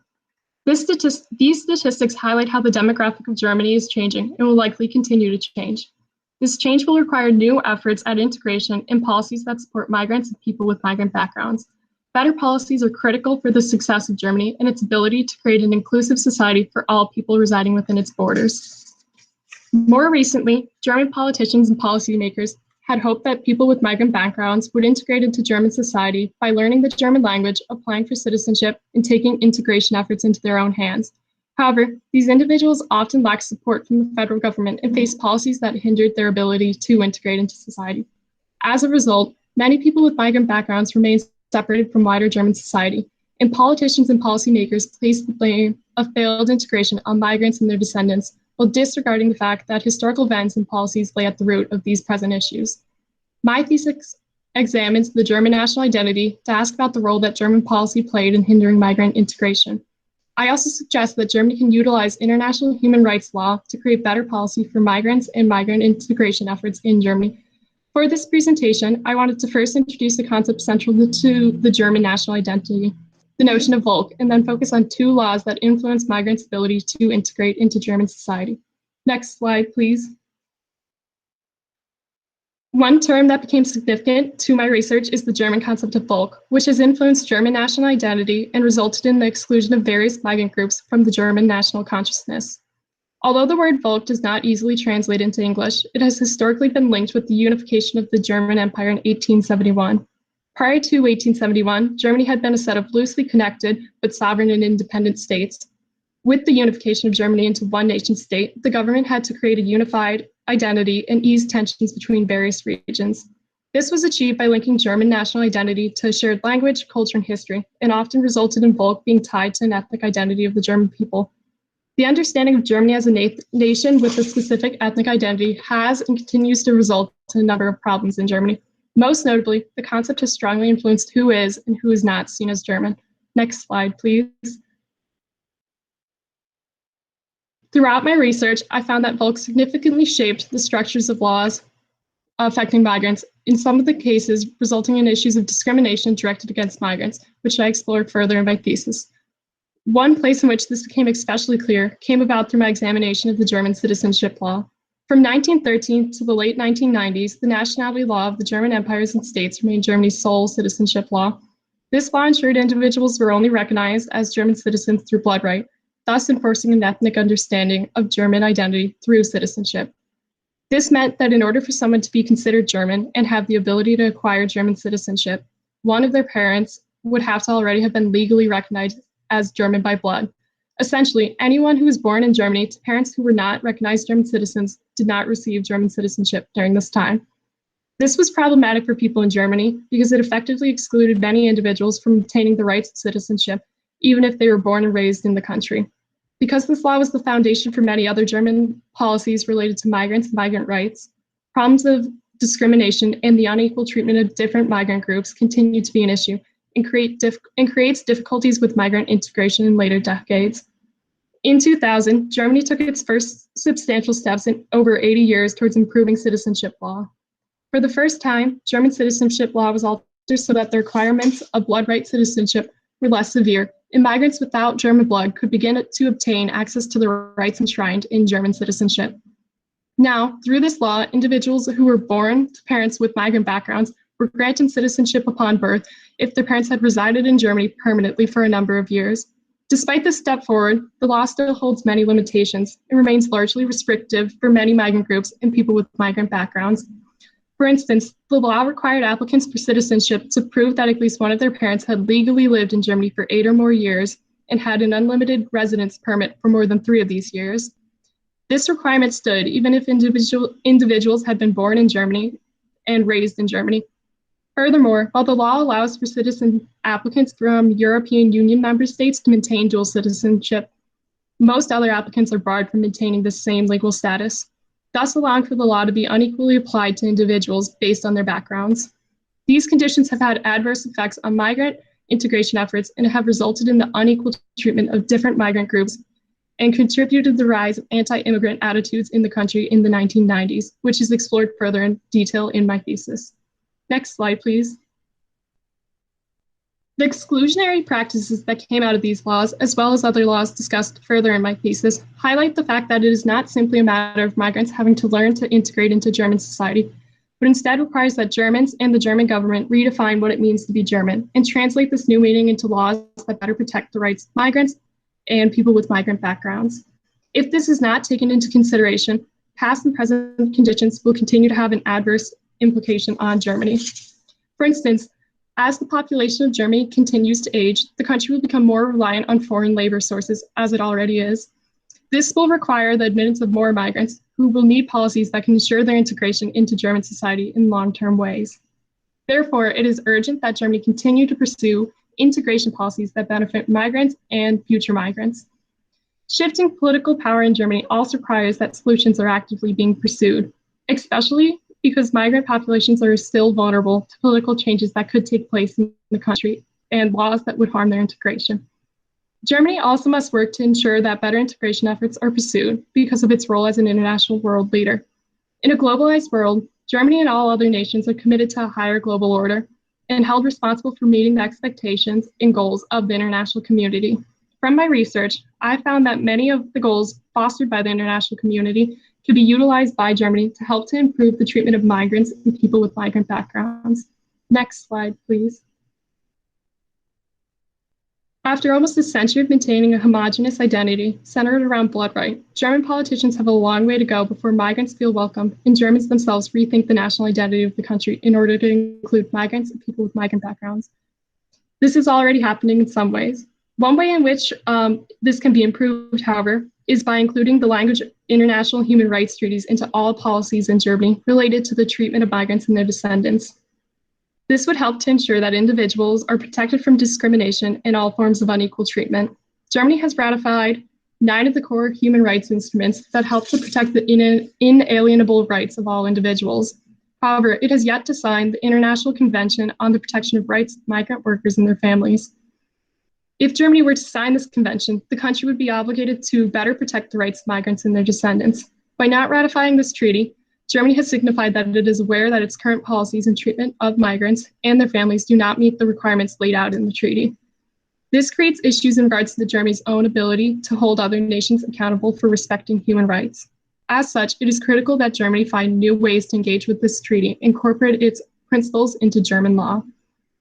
A more accessible path to citizenship is another way that Germany can ensure the rights of migrants and people with migrant backgrounds are better protected. The German Basic Law, which is the German Constitution, was founded based on the principles of human rights and offers a large range of protections to German citizens. However, these protections currently do not extend to individuals who are not citizens of the country. Citizenship would create better relations between migrants, their descendants, and the German state, because citizenship is an interdependent relationship that establishes certain emotional ties as well as loyalty to a state. It also requires that citizens uphold certain duties and responsibilities as defined by the state. In this sense, a better path towards citizenship for long-term migrant residents in Germany would benefit Germany and also foster belonging for these migrants. Overall, as a result of the country's historical understanding of national identity, the German government has created policies that prioritize European migrants over migrants from other locations. And whether known by the government or not, the concept of Volk has negatively affected migrant inclusion and made it more difficult for people with migrant backgrounds to develop a sense of belonging in the country. The government and the German people have made great strides in the last decade in actively seeking new ways and conditions for migrants. However, this must continue. It is essential that Germany recognize the inadequacies of past policies and work to create even better ones and more inclusive ones that ensure that each individual is protected equally and treated equally before the law. By doing so, Germany can then begin making policy changes that would benefit migrants and create a multicultural society in the country and prevent against the failure of multiculturalism in Germany. Next slide, please. These are some future research topics that I would consider looking into if I were to continue this research. Most specifically, I'd be interested in seeing how the shift in political power will change migrant integration in Germany in 2021, because Chancellor Angela Merkel is stepping down after 16 years in charge of the country. And Germany is also one of the countries that accepts the most refugees in the world. And I'd want to see how these new migrants and refugee populations will change the social order of Germany. Thank you all for coming, and I'm happy to answer any questions that you may have.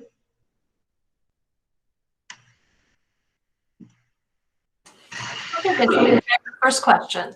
Could you elaborate more on the labor recruiting programs in Germany in the 1950s?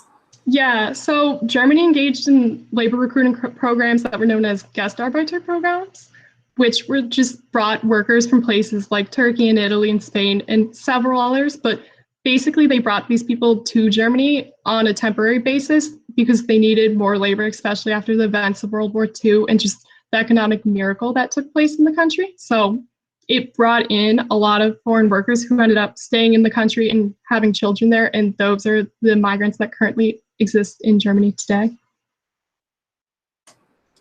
In late 2020, Germany allowed nearly 1 million migrants to enter the country almost overnight. The reaction was strong and definitely not all positive.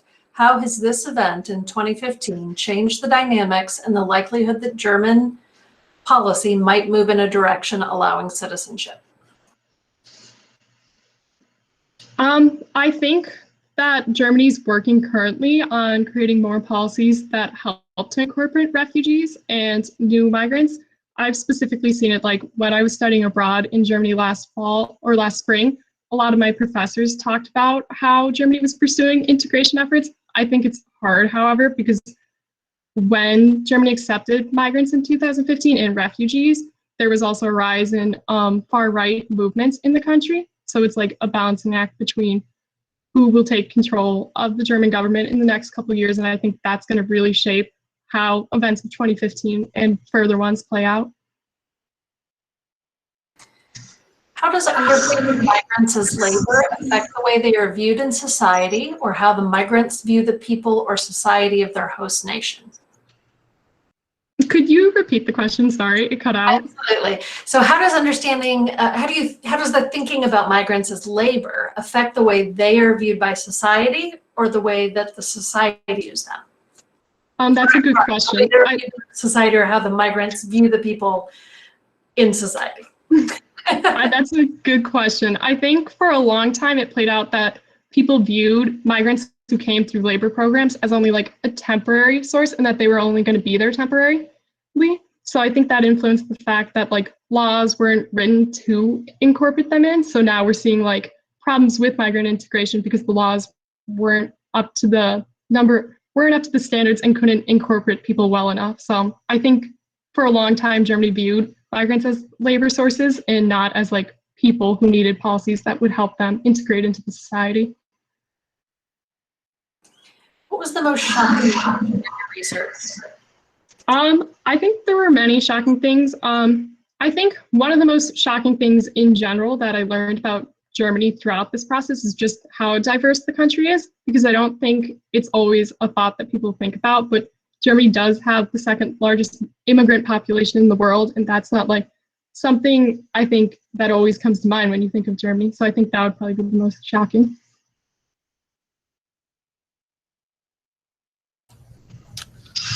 All right, thank you, Jesse. That was a great presentation, some great questions there. We are going to move on to our final presentation today. I'd like to welcome back Morgan Armstrong, and Morgan is going to be speaking on individual differences in counseling preferences today. Hi, everyone.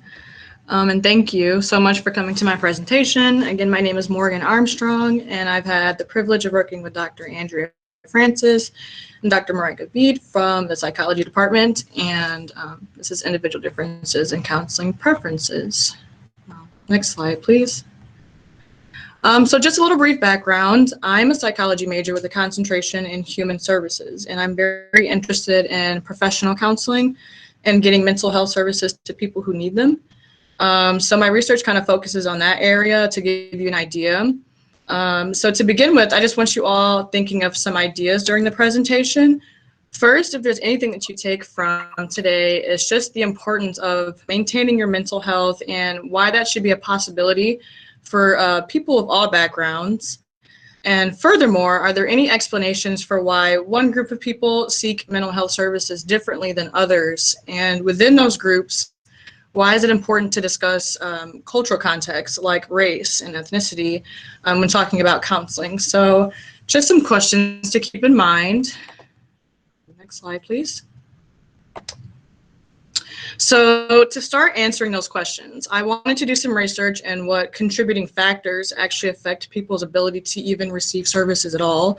And what you're seeing is a table that shows the percentage of Black, Latinx, and white individuals who actually received some type of services in 2019. And as you can see, people of color are at about 8.7%, 8.8%, and white individuals are about double that. So. And beyond those statistics, Black individuals are less likely to return to treatment if they were in that percentage of Black people who had received services. So a little alarming for sure. Next slide, please. Thank you. So because we know that education and location and things like that are all things that influence disparities, I wanted to look at how it affects college students specifically, and if there was any differences in those populations and outside. And the numbers are pretty consistent. Across 60 institutions, 40% of Black individuals have met the criteria for mental illnesses, and only 21% of them had actually received diagnosis. And again, that's alarming compared to students who identified as white, who had received over double that percentage than Black students who had received services. Next, please. Thank you. So cost of insurance, low perceived need, prejudice and discrimination, structural barriers like transportation and access, and concerns over effectiveness were all pointing to some of why the statistics differ so drastically. Next, please. And the last piece of research I wanted to point out and really just acknowledge was the stigma surrounding mental illnesses in the Black community and how that may be a contributing factor to the statistical differences. So just briefly, Black individuals acknowledge that there's a concern for mental health, but are less willing to talk about it because of stigma. And other contributing factors would be like false beliefs in the medical field, where it was found that professionals believe that Black individuals experience pain differently with inaccurate pain assessments, and there are more misdiagnoses with serious illnesses like schizophrenia. So historically and in present day context to stigma that may exist in the Black community surrounding mental health. Next, please. Thank you. So with all that being said, Black people still need mental health services. So to address these contributing factors, being stigma or different disparities, we gathered data on the overall counseling preferences of individuals. And so that we already know that Black individuals prefer to have a counselor of the same race. What we wanted to know is there something about the interaction with the counselor that we can change or emphasize so that it be more inclusive and have returning clients. And also, do students even want to talk about race and ethnicity and how it impacts them with a professional during a counseling session? Next, please. So to give you an idea of what the campus statistics looks like, you have 27% Latinx and Black students, and then 58% white individuals. So pretty representative of the population with majority white students. Next slide, please. And so the responses that we got from the participants, there was a total of 141 students who responded, ranging in the ages of 18 to 25. The majority of those responses being people who identified as women, and 26 of those responses identified as Black students, making up for 18.4% of the sample, and 115 identified as white students, making up 81.6% of the sample. Next slide, please. Thank you. So the main scale I want to talk about that was presented to students is counseling preferences. And they would be taking the survey, and responses would look something like, you know, my counselor should, and then a number of different responses. And so an example would be, my counselor should support my behavior unconditionally, or my counselor should discuss how racism impacts me during a session. And they would rate that on a scale from 1 to 5, with 1 being they would not want it at all, and 5 being that they definitely want that. And yeah, they would just kind of give their overall preference and their ratings for it. And the reliability for that scale was 0.842, so not too bad at all, not too bad. Next slide, please. Okay, so what we found for Albion College students is that, like previous evidence has supported, Black students did in fact want a counselor of the same race. And as you can see in the x-axis, it's categorized by the race of participants, and the y is the average scores that students responded for having the same race preferences. And as you can see, that bar on the left with Black participants is much larger. Next slide, please. The next graph, you have the average scores for students' preference in discussing how racism impacts them during an actual counseling session. And again, you're seeing Black individuals responding, having a higher preference for actually wanting to talk about it during a session compared to their white counterparts. Next slide, please.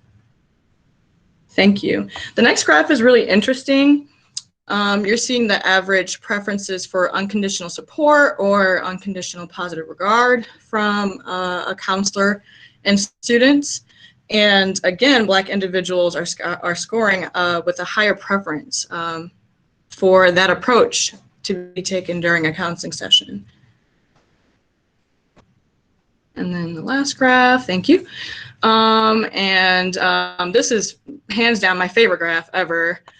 Students were asked if they wanted to be given homework after a counseling session. And as you can see, it didn't matter if they were white or if they were Black, they did not want homework. And as a student, I can confirm that additional homework is not preferred, and it was not a preference for students surveyed at Albion College. So next slide, please. So to recap these findings. So first, Black students want a counselor who looks like them. So diversity and representation in the counseling center is a priority. The second finding is, because race is such an influential factor in Black students' experiences on and off campus, actually having the ability to talk about these experiences during a therapy session is really important. And having someone to understand those experiences is also really important. Third, Black students had a preference for this unconditional supporter to be worked with a positive, warm manner. And I'm thinking this is a higher preference because Black individuals do not typically receive that in their everyday environment based on the color of their skin. So a counseling setting may be the place that they find that and are more comfortable and can discuss how that impacts them. And I think that it would be a great area for future research, maybe looking at specific therapeutic styles that encompasses this type of counseling setting.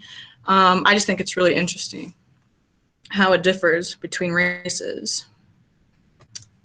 Thank you. And again, I cannot stress this enough.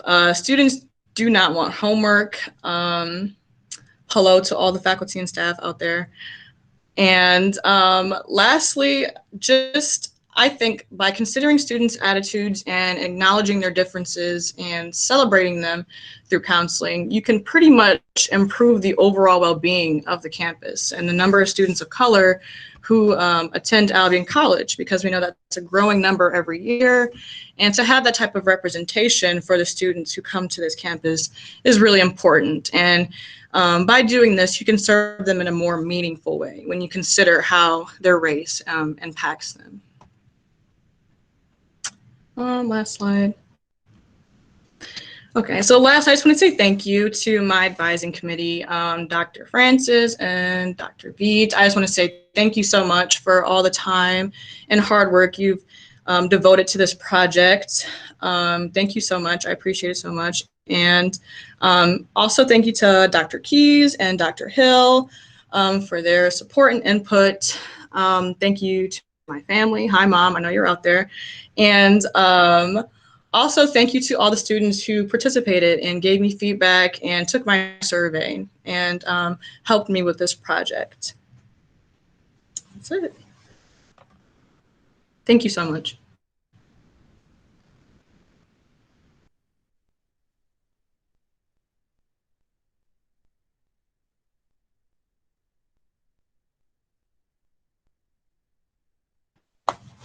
So thank you all for coming. Were there any follow-up questions?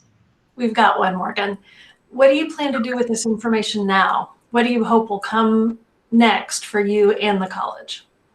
Absolutely, that's a great question. So I would love to present this information to Counseling Center, the Counseling Center and the mental health services that are on campus. I think it's useful, and it's a survey of the students that they serve. So I will be presenting this in some form. I want to translate this information to a online setting, be it infographic or a PDF, and then present it to important people who I think this information would be really, really interesting for them.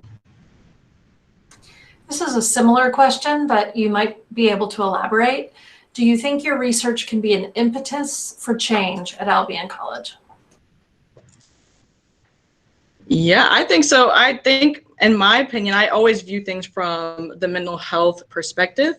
And I think it's the root kind of, people's overall well-being. And so I think it absolutely can. I think this information, and not only addresses just, why it's important to talk about mental health and how race impacts it, but I think it could be applied to other situations. I think that just overall, like, why is it important to ask students, like, what are their preferences when it comes to the services that they're receiving? I think it's really important. And within there, you can find like components like race and gender, be it, or, religion, people, whatever categories people belong to.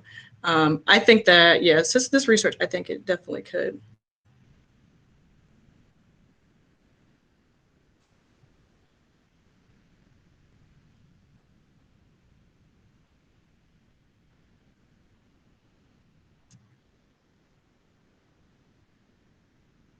Are there any other questions? Did being a Build Albion Fellow impact your ability to do this work? That's a good question. I know that being a Build Albion Fellow, one thing that it teaches you is the importance of community and surveying who is in your community. And as a fellow, I would say that, yeah, it showed me that it's kind of important to have the opinions of your peers and to work collaboratively with them to get their feedback. And so being from the community and seeing how mental health issues are at a community base and then translating it from being a student on campus, I think it has helped me a lot. And just with their support in general, I think being a Build Albion Fellow has helped me with this project. We have one final question, and that is, what are your plans post-graduation? Plans post-graduation. So I'll be attending the University of Michigan School of Social Work.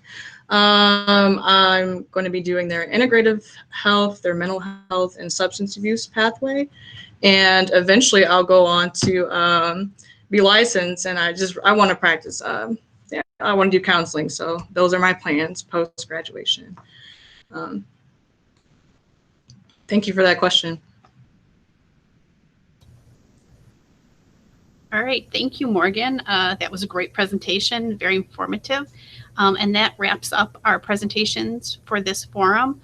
First and foremost, I want to say thank you and congratulations to all of our presenters today. You guys did a wonderful job. I know I learned so much watching all of these presentations on such a wide array of topics. And I'd like to thank everybody that joined us as viewers for the presentation.